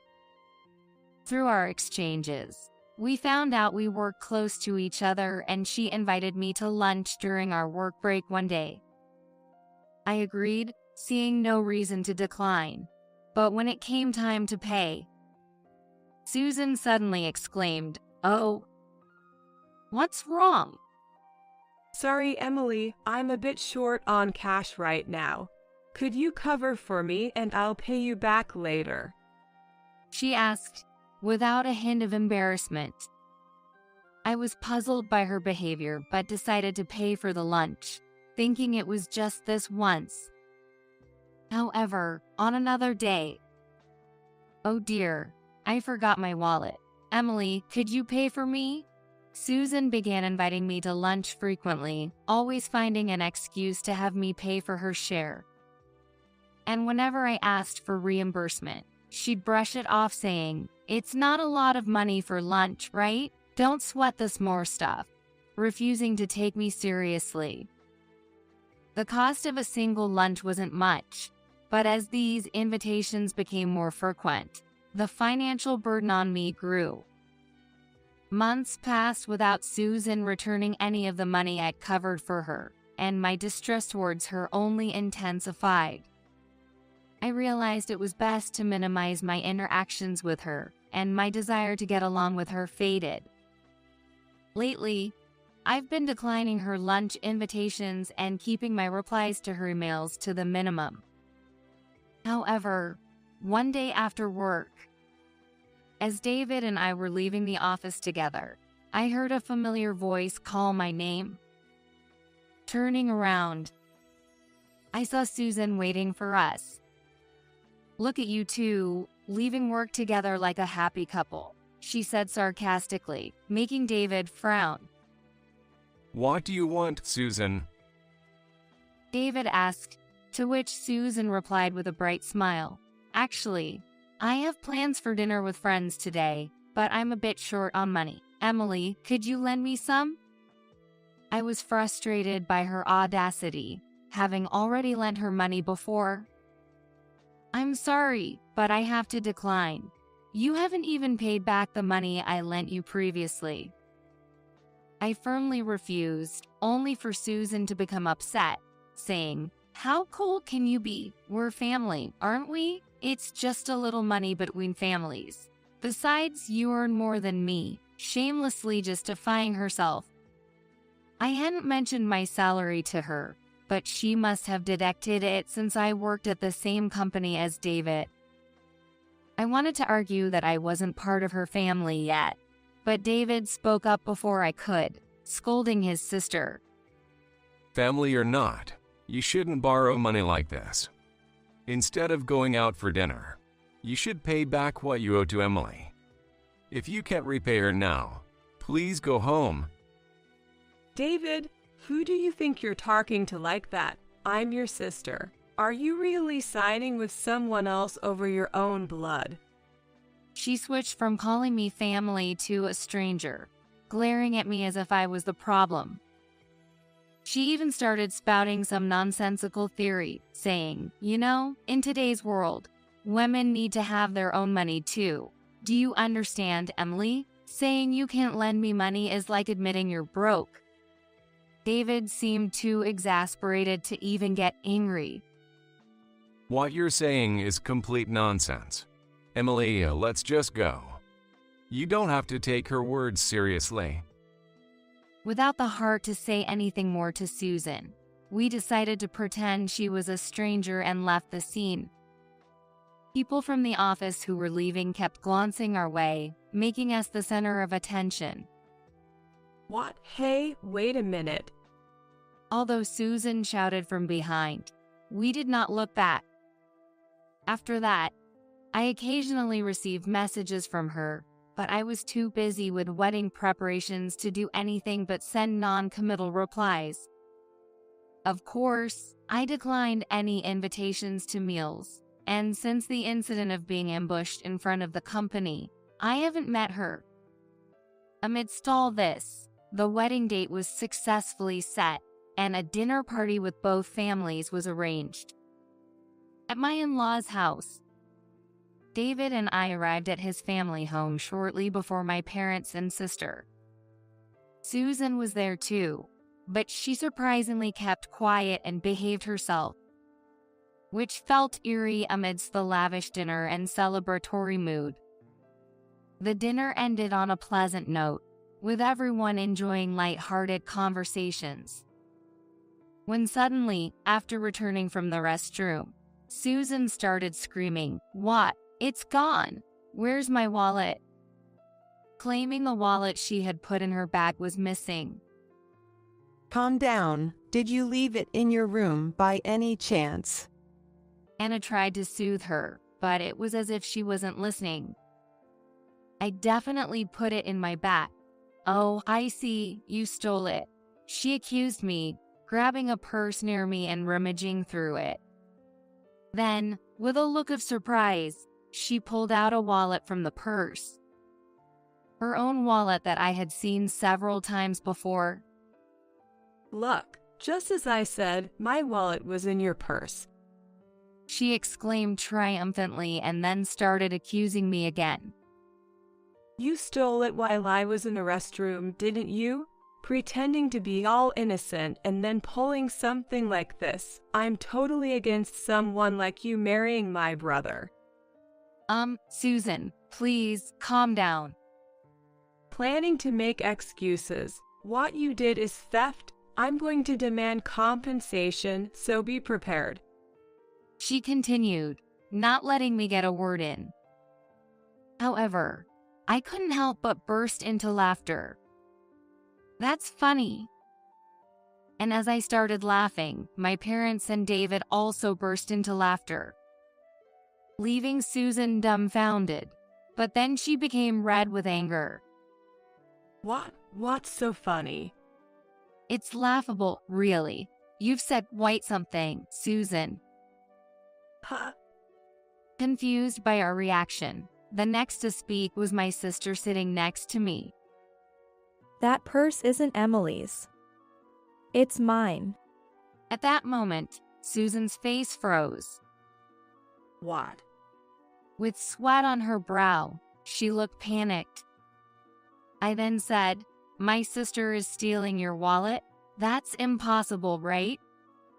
It was clear she had been looking for a chance to cause trouble. I hadn't brought a purse to the dinner, knowing she might pull something. The purse beside me was my sister's, and moreover, my sister couldn't possibly steal anyone's wallet. It was utterly impossible, because my sister has been using a wheelchair due to a condition since childhood, unable to stand or walk on her own. Both my in-laws and Susan had seen her arrive in a wheelchair at the dinner, and knew she hadn't moved from her spot since the dinner started, chatting amicably with our parents and in-laws. Likely, Susan herself had put the wallet in my sister's purse. The real question was when exactly Susan managed to sneak the wallet into the purse without us noticing. Susan, you came over to greet my parents and me before dinner, right? That time, you were sitting in such a way that my purse was hidden behind you. I felt something off about your actions then. Did you put the wallet in at that moment? My sister's calm observation clarified my suspicion. Unable to answer immediately, Susan looked around nervously, practically admitting guilt. Cornered with no way out, she groaned, "Ack." Then, in a composed tone, my sister continued to reason with her. I've heard about your character from Emily. Despite being almost the same age as me, resorting to such elaborate harassment is unbecoming of a person. Please don't hurt my dear sister anymore. Only then did I realize my sister was actually angry. She's usually gentle, but when angry, she becomes quiet and persuasive, which is quite intimidating. After being lectured and unable to retort, Susan was then scolded by my in-laws.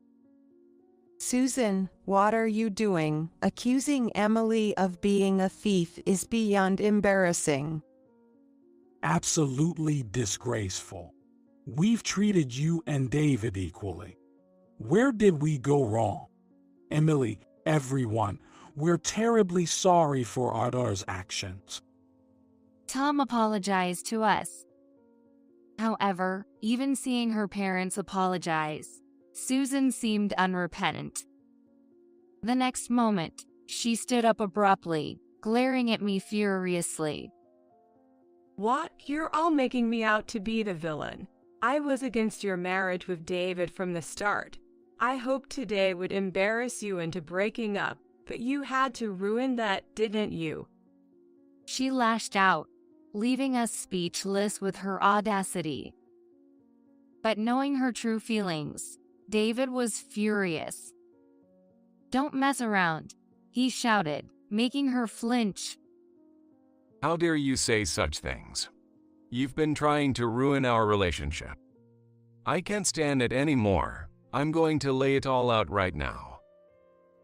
What? Wait, what are you going to say? She tried to stop him, but David, having reached his limit, didn't hold back.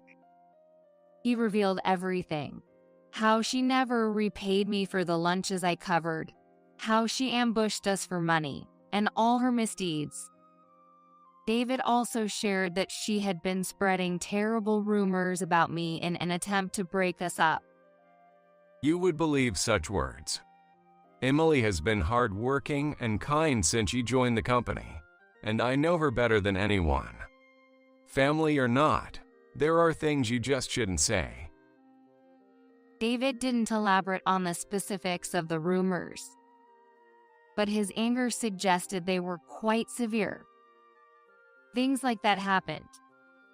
I was shocked, having heard this for the first time. David looked regretful. I'm sorry. I didn't want to worry you with unnecessary concerns. No matter what she says, I believe in you, Emily. His sincere words moved me deeply. Wiping away tears, I faced Susan. Susan, I've decided to follow David no matter what. Please take this opportunity to let go of your brother, I said, flustered or perhaps ashamed. She blushed and retorted, "Shut up, just you wait," before storming out of the house. After the storm passed, I felt a sense of relief. No matter what Susan plans, nothing scares me anymore. My love for David has only deepened through this ordeal, and I've resolved to trust and walk with him into the future. A few days later, the lunch money Susan owed me was returned through my in-laws. They had pressured her to prepare the money she owed me. Furthermore, we received a call from her ex-husband at my in-laws' house. It turns out the cause of their divorce was her spending habits, even dipping into living expenses. She had claimed to have paid the alimony she owed to her ex-husband, but it was revealed there was still a significant amount outstanding, and she had been defaulting on payments. Learning this, my in-laws disowned her, tired of her antics. Not only had she committed misdeeds against us, but she had also stolen money from her family before. It turns out that in addition to alimony, Susan had debt from buying luxury brands and frequenting clubs. According to David, she has been heavily into the club scene since her 20s and has often been admonished by my in-laws for it. Ultimately, unable to manage her finances, she even embezzled money from her workplace, which led to her recent dismissal. Days later, I received a call from Susan, who had been kicked out of her family home and lost her job. I have no one else to turn to but you, Emily. Please, could you lend me some money, just a little?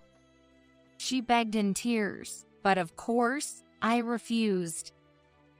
Isn't it a bit too convenient to ask now? Pay off your alimony and debts with money you earn from a legitimate job. I have no intention of involving myself with you anymore. But aren't we family? Let's try to get along from now on. I did want to get along with you at first, but I don't wish to be family with someone who spends recklessly and doesn't think they've done anything wrong. After I firmly stated my position, she was still ranting about something, but I hung up without paying her any heed. Afterward, it was heard that Susan started living in poverty in a cheap apartment she could afford with her meager savings. However, she was chased by debt collectors and soon had to leave the apartment. It's unclear where she is or how she's living now. David also said he would never get involved with his sister again. A month passed, and we held our wedding without her presence.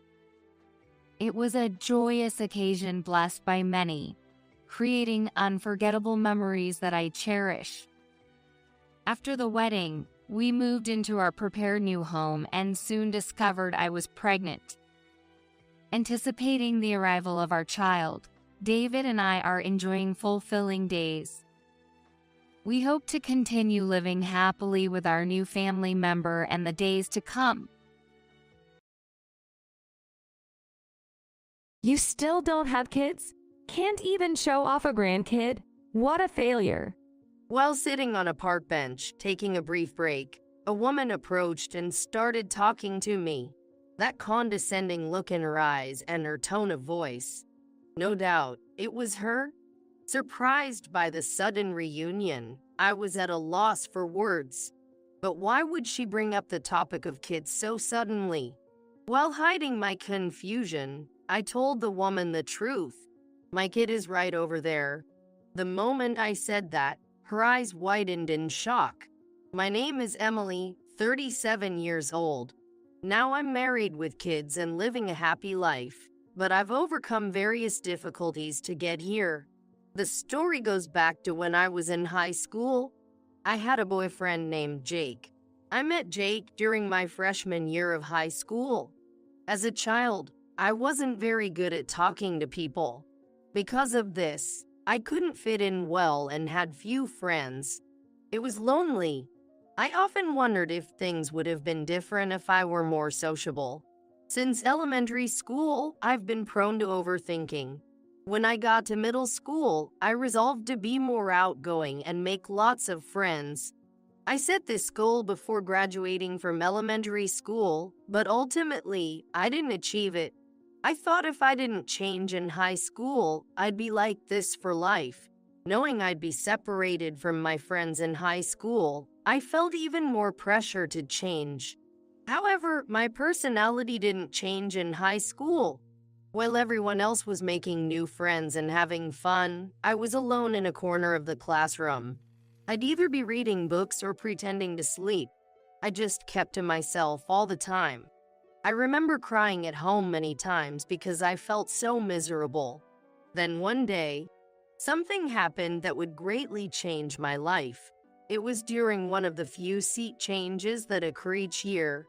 It seems the method of drawing lots for seat changes is the same in every school. Well, I thought my life wouldn't change much with a seat change, and I was prepared to continue living alone. Without much expectation or anxiety, I moved my desk to the spot indicated by the lottery, and there was Jake sitting next to me. Hey, Emily. Nice to meet you. Yeah. Nice to meet you too. Jake, who hadn't interacted much with me, kindly spoke to me. Originally, I had the impression that Jake was kind to everyone, so I felt relieved that I wasn't an exception. But I thought this would probably be it. We didn't go to the same middle school or have common hobbies. I figured we'd only talk if there was some business to attend to. However, my expectation was completely wrong. Surprisingly, Jake started actively talking to me. At first, it was just trivial conversations, but as days went by, the topics became more diverse. I, who used to be nervous talking with Jake, could now talk to him as a friend. I never imagined this would happen. I savored the joy of having made a new friend. It might sound exaggerated, but friends were that special to me. Then, a year later, I was in my sophomore year of high school, and thankfully, Jake was in the same class. Then one day, suddenly, Jake confessed his feelings to me. I never dreamed of being confessed to and was bewildered. I've always liked you. It's no surprise you're shocked, but I've been hoping we could be together. But I didn't feel any disgust. Rather, I wondered if it was really okay for someone like me to be his girlfriend. Is it really okay for me to be your girlfriend?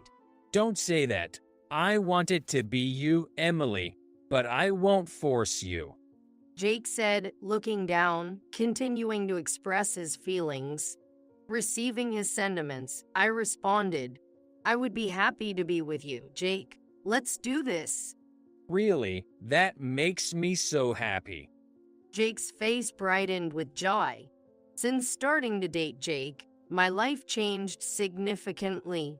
Though I always walked to and from school alone, then I would see Jake by my side.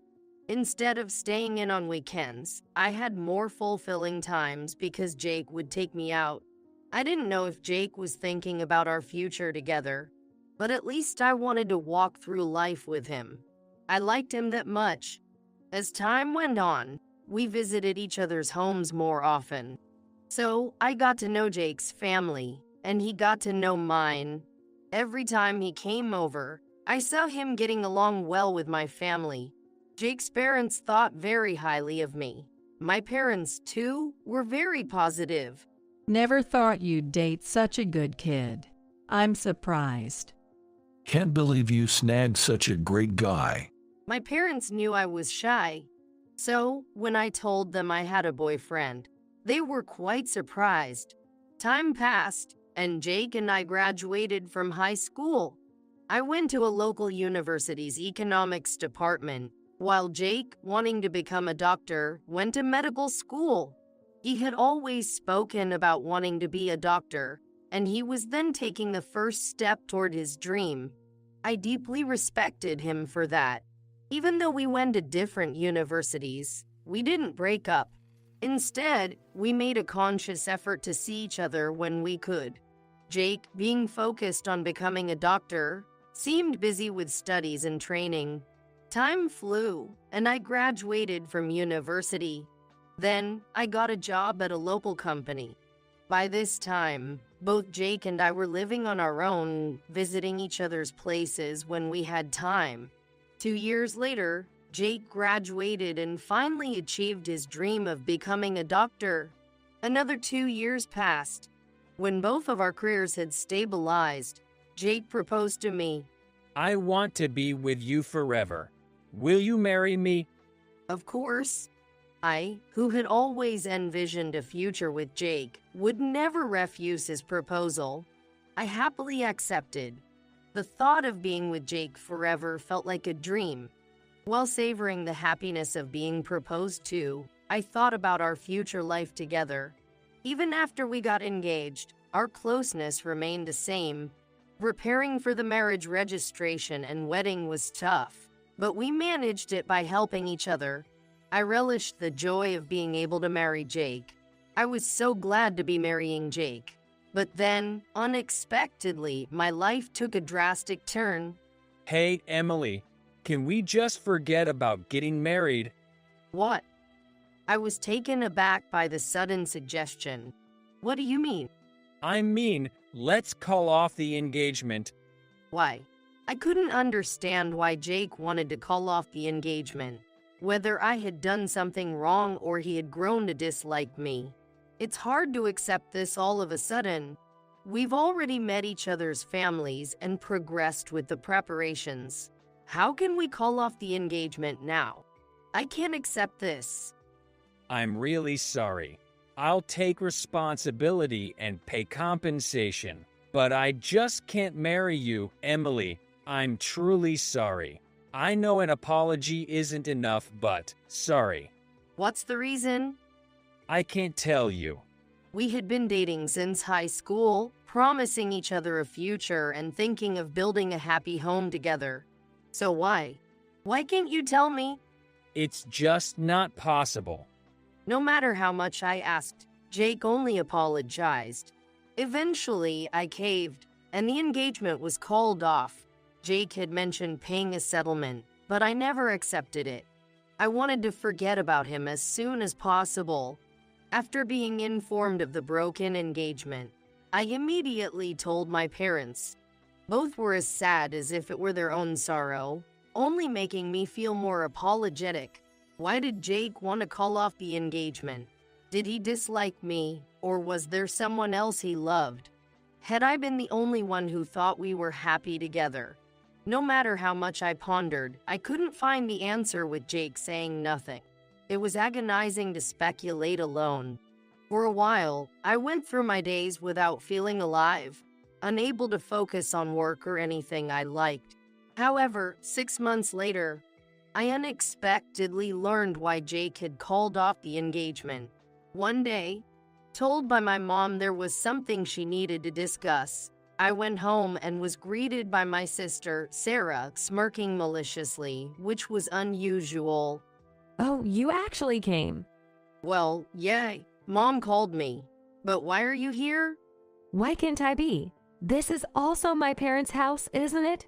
I don't need to explain myself to you. Besides, I have something I want to report, so I decided to come. Something you want to report? What could she possibly want to announce that required calling me here? Noticing my concern, Sarah smirked again and pressed on. You'll be happy to hear it. Just wait and see. With that, Sarah went back to the living room. I couldn't trust what Sarah said. She claimed it would be something I'd be happy about, but it was probably a lie. A wave of anxiety overwhelmed me, and I wanted to leave right then and there. It had been a long time since our whole family gathered around the dining table. Usually, it was a joyful atmosphere, but Sarah's presence made the air much heavier. Yet, Sarah seemed unfazed, continuing to talk about whatever she pleased. Despite living together for years, I still couldn't understand what was going through Sarah's mind. It was unsettling. Right. I'll just say it. During the meal, Sarah started talking in a cheerful tone. The moment she spoke, I felt suffocated. I tried to calm myself and listen to her. I'm getting married. Married? Yeah, to Jake. What? I couldn't believe my ears. That couldn't be true. Wait, Jake. Yeah, Jake. Did Jake, my ex-fiancé? Yes, your ex-fiancé, Jake. Sarah answered without any hint of guilt. Glancing at my parents, I could tell they were speechless. However, Sarah, without changing her expression, cheerfully continued discussing the marriage registration and wedding plans. I'm seriously so happy marrying Jake. It feels like finally, because of someone, things couldn't move forward. Someone? Oh, you're asking. It's you. Convincing Jake was really tough. You deliberately stole her fiancé. Stop saying stole. Ultimately, Jake chose me. I didn't do anything wrong, right? If anyone, it's Emily who got dumped by Jake, I think. Sarah was unapologetic, and our parents were furious. I couldn't grasp the situation and kept repeating the same words. How could you do this? Marriage is supposed to be joyful, but not in your case. Saying you struggled to persuade him means you had practically forced him, didn't you? Come on, don't make it sound so bad. Sure, I knew Jake and Emily were going to get married. But like I said, Jake chose me in the end. If you want to point out something bad about me, I can't think of anything. You're unbelievable. I couldn't respond. The only thing that echoed in my mind was Sarah's shrill laughter. Sarah had always disliked me from the beginning. Even before I started kindergarten, she clearly told me, "You shouldn't have been born." As I grew up, Sarah never changed her stance. If you weren't born, I could have everything to myself. All the food, the toys, everything. But that's not something I can help with. Shut up. Sarah seemed to only see me as an outlet for her stress. She would take her anger out on me to feel better. Even if she was in a good mood, seeing me would instantly sour it. I was feeling good, but seeing your face just ruins it. It's the worst. I don't know what to say to that. That's what annoys me about you. Always talking back. Sarah is the one taking offense on her own. It's not something I can fix. So, could you not snap at me too? It makes me feel bad as well. That's what I mean. Stop talking back. It's annoying. But Sarah did more than just hurl hurtful words. She regularly shifted the blame for her misdeeds onto me. She would immediately tattle to our parents, playing the victim. Although they knew I hadn't done anything and scolded Sarah many times, she never stopped making me out to be the villain. There were instances of her hiding my things or ruining my homework and important papers, forcing me to apologize to teachers multiple times. Of course, I hated Sarah. I didn't want to be in the same space as her, but I couldn't always have my way. I lived under her influence until I moved out to live on my own. However, there was a time when Sarah seemed a bit nicer. That was when I started dating Jake. When Jake first visited our home, Sarah's mood noticeably improved. Well, Emily's boyfriend? He's handsome. Well, that's great, Emily. Your first boyfriend, right? Well, yeah. Sarah's mood didn't change after that. She just kept alternating her attention between me and Jake, bombarding us with questions. On another day, Sarah's mood instantly improved upon seeing Jake, and she loudly welcomed him. I realized Sarah liked Jake, and it made me feel sick.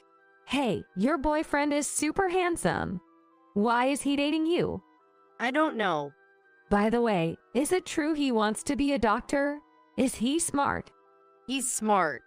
He even helps me with my studies. He's always said he wanted to be a doctor.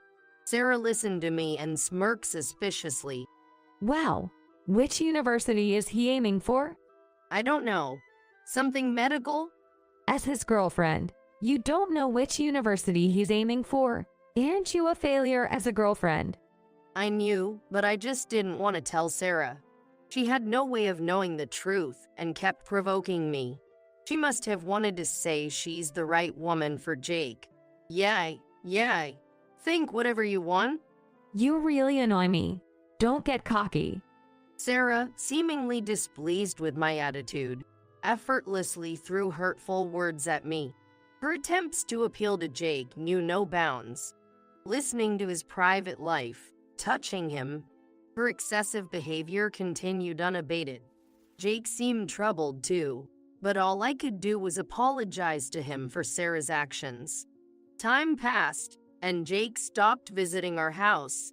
Maybe that was where Sarah's involvement should have ended. But who would have thought Jake broke off our engagement to marry Sarah? No matter how much I tried to make sense of it, I couldn't keep up. Seeing me like this, Sarah laughed out loud again. Man, marrying Jake is the best. Do you really think this is okay?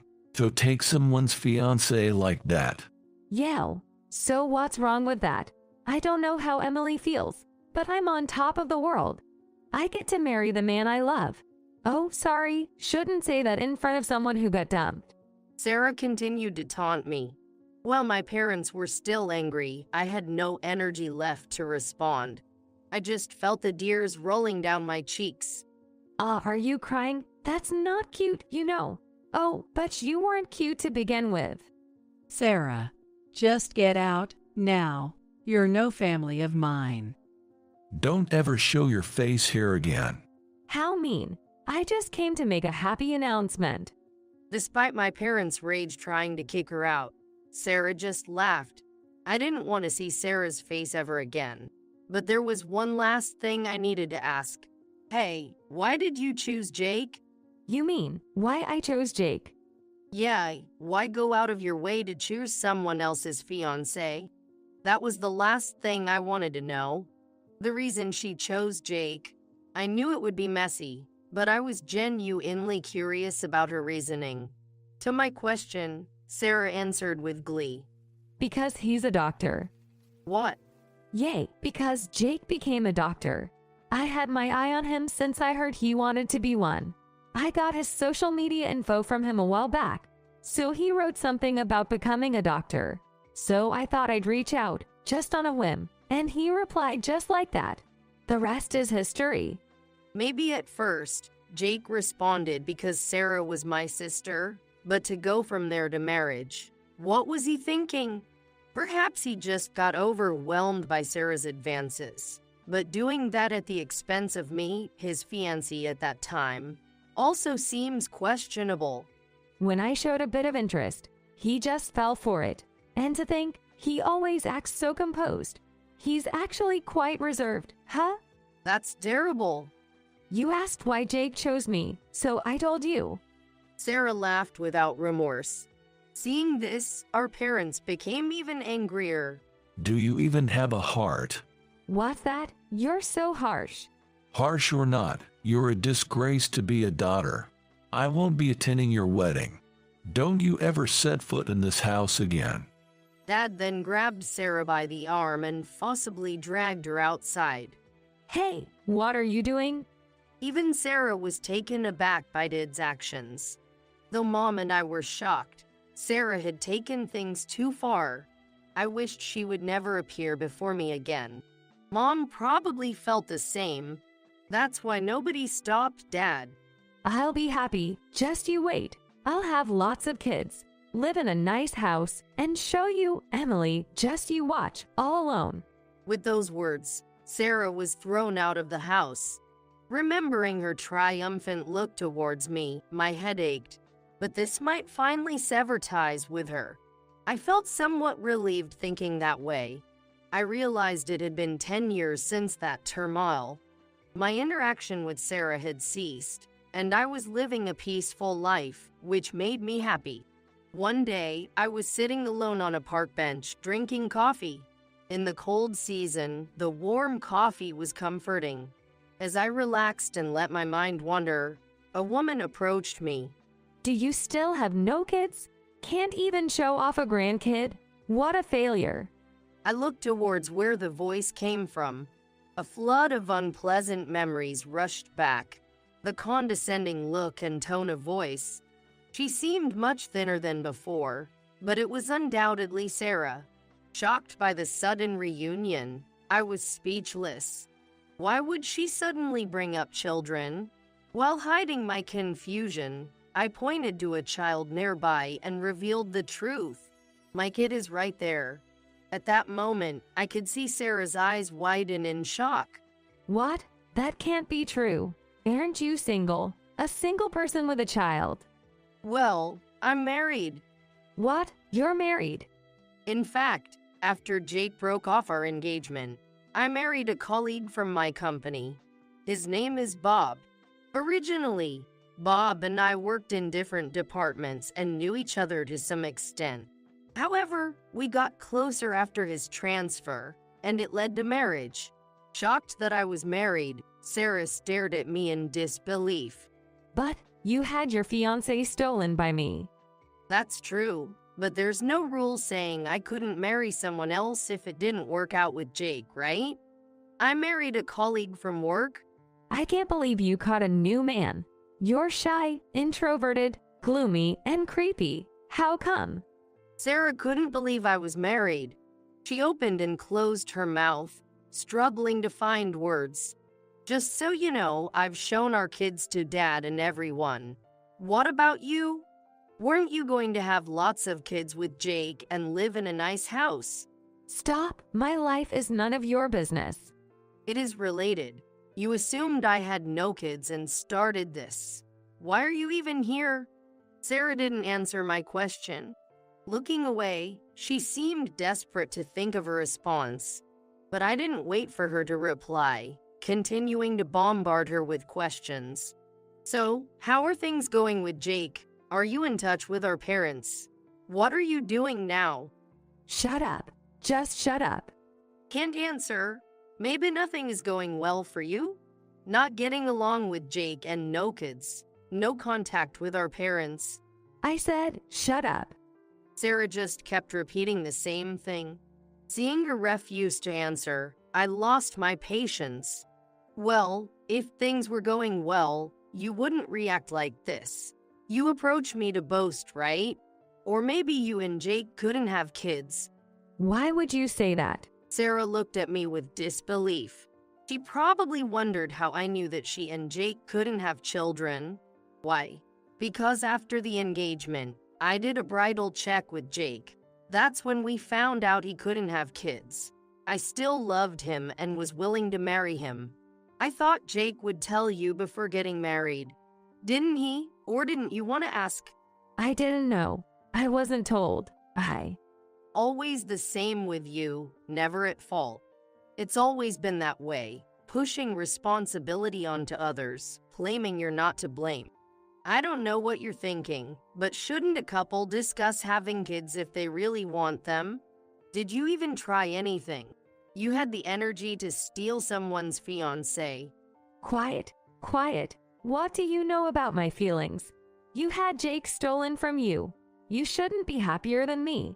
Sarah ranted at me, trying to close the distance, but her gaunt appearance took away any sense of threat. It seemed she just couldn't stand seeing me happier than her.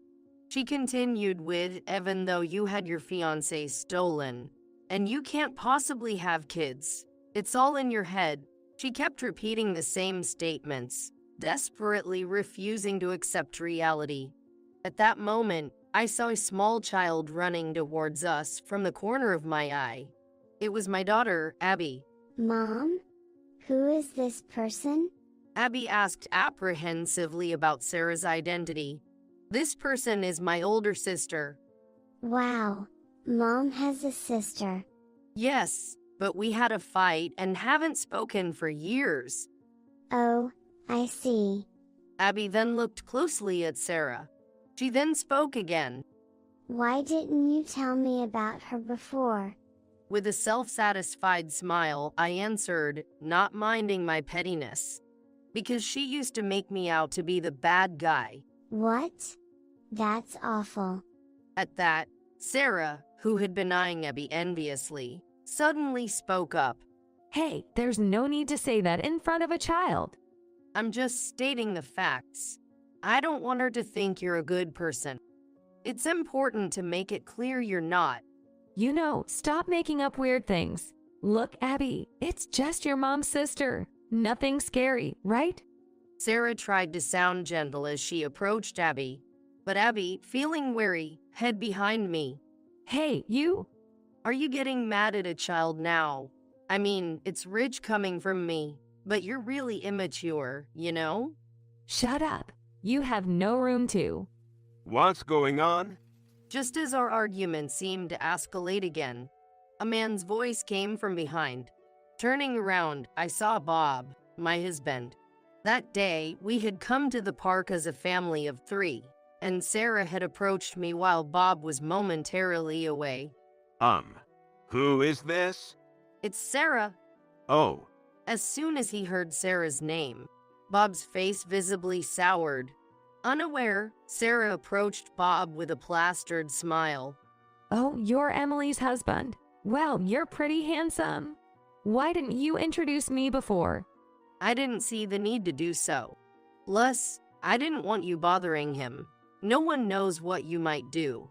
Oh, come on. I'm Sarah, Emily's sister. Nice to meet you. Sarah continued with the same clawing tone she had used when she introduced herself to Jake. Bob, however, kept frowning and listened to her without changing his expression. I had told Bob about Sarah, how she stole my fiancé, and all the trouble she caused me since we were kids. Oh, how about we get together for a meal sometime? It's been a while since we met, Emily. We should cherish this connection. I'll pass. Contrary to Sarah's tone, Bob firmly declined the invitation. That's cold. Don't you think so, Emily? What? After all this time? Not at all. Again, I sensed that Sarah was targeting Bob, just like she did with Jake, my intuition screaming at me. At that moment, Bob stood protectively in front of Abby and me. I've heard everything about you from Emily. I don't know why you're here today, but please don't involve yourself with us anymore. Everything. Yes, exactly. How you stole her fiancé, how you've been harassing her since you were kids, how you lash out at Emily when you're in a bad mood and belittle her at every chance. Listening to all you've done brought me to tears. That's an exaggeration. But I haven't done anything wrong, have I? Jake chose me in the end, so we got married. That's all there is to it. You created the opportunity, didn't you? Dropping her facade, Sarah began to show her true colors. Opportunity? What do you mean? Can you explain? It's possible that everything Emily said was a lie, right? Trusting such a woman. You must be foolish. Sure. Keep talking. So you did create the opportunity, right? Enough. It's all in the past. So why does it matter now? Oh, right. Should I call our parents and ask? When you came to announce your marriage, you talked about why you were getting married, right? They might remember. Maybe I can find Jake's contact in the old address book. Or should I ask on social media? I wasn't going to let her evade the conversation. I kept pressing Sarah desperately. But it wasn't just empty talk. I could ask our parents if needed, and Jake's contact information is in the address book. There's no need to go that far. There it is again. I'm tired of you spouting nonsense. You're embarrassing, you know? From the looks of it, you and Jake are fighting or divorced, right? You don't seem happy at all. How do you know that? It's obvious. Things aren't going well with Jake, are they? Resigned to my words, Sarah started to speak quietly about what had happened. Apparently, Jake had divorced her a long time ago. The reason was a mismatch in personalities. Despite getting married, she was told that he grew tired of her constant selfishness. She hadn't even told our parents. I saw you while I was just walking around here. Thought I'd annoy you a bit to vent my frustration. Our meeting in the park was truly coincidental. Given her unpredictability, I thought it might be wise to avoid letting Abby play here from now on. I married him because he was a doctor, but he earns less than I expected. And he's not good looking, quiet. I thought about returning him to you, but your contact had changed and I couldn't reach you. Luckily, he asked for the divorce first. That's terrible. You divorced for such reasons. You ended up being dumped. How sad for you? Glancing at Bob beside me, it was clear he was put off by Sarah's behavior. A natural reaction, really. But Sarah didn't seem to care about us at all.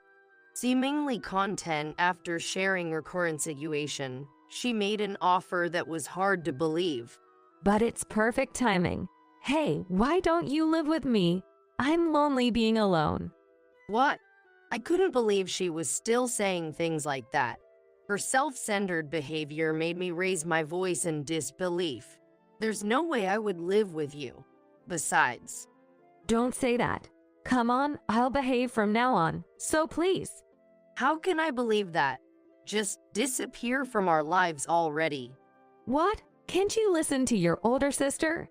Sarah seemed to think that persisting would make her get her way. Her terrible manner of speaking made me hold my head in frustration. But then, Bob spoke up. There's no way I can live with someone like you. Just disappear from our sight. Even our daughter is scared. That's harsh. What's harsh? You're the terrible one here. Please, just disappear from our lives. The usually gentle Bob wasn't there. He, visibly furious, raised his voice in anger at Sarah. Playing the victim all this time, saying whatever you want. Enough already. Say something, Emily. What are you talking about? Why don't you just stop being so stubborn? If you're lonely, why don't you go back to our parents' house? I absolutely hate that.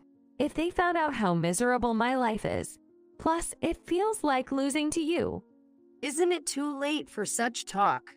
As far as I'm concerned, whatever happens to you is none of my business. Don't you see all this is your own doing? If you've realized that, then disappear quickly. Before I knew it, several people were watching our argument.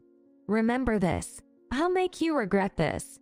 She apparently disliked the attention. Sarah spat out her last words and awkwardly left the scene. A few days later, I was watching TV alone at home when my phone rang. The call was from a payphone. Initially, I ignored it, but the persistence made me answer with trepidation. Then, from the other end of the phone, I heard a voice I recognized. It was Sarah. Emily, help me. What? All of a sudden? I have no money, can't pay rent, and have to leave my place. I tried contacting Dad, friends, even Jake, but no one will help me. You're my last hope. Can we start over? Please, I won't be selfish anymore. Just let me stay at your place. Why would I help you? Sarah, in a completely different, frail voice, pleaded with me, but I had no obligation to heed her request. We met again in the park by fate, right? I thought you would help me. Cut it out. You assuming there's some connection to me is really bothersome. Anyway, I absolutely won't help you. I don't care about your lack of money, and no one helping you is the result of your actions. Reflect on your past deeds. But if you contact me again, I'll consider talking to the police or a lawyer. Got it? Honestly, I doubted the police or a lawyer would act on this matter. It was all bluster. However, Sarah seemed frightened by these words. She then hastily hung up. After that, there was no further action from Sarah. I still have no idea what she's up to now. Perhaps she finally realized that no one would help her. Whatever the reason, it's no longer our concern. After all her selfish actions and the trouble she caused, I do hope she faces the consequences. My husband and I continue to live a happy life, unchanged by the past. Initially devastated by the broken engagement, I worried about what my future would hold. Now, I'm grateful to be married to a wonderful man like Bob, building a happy family together. I hope we can continue to walk towards a bright future as a family. These thoughts cross my mind as I look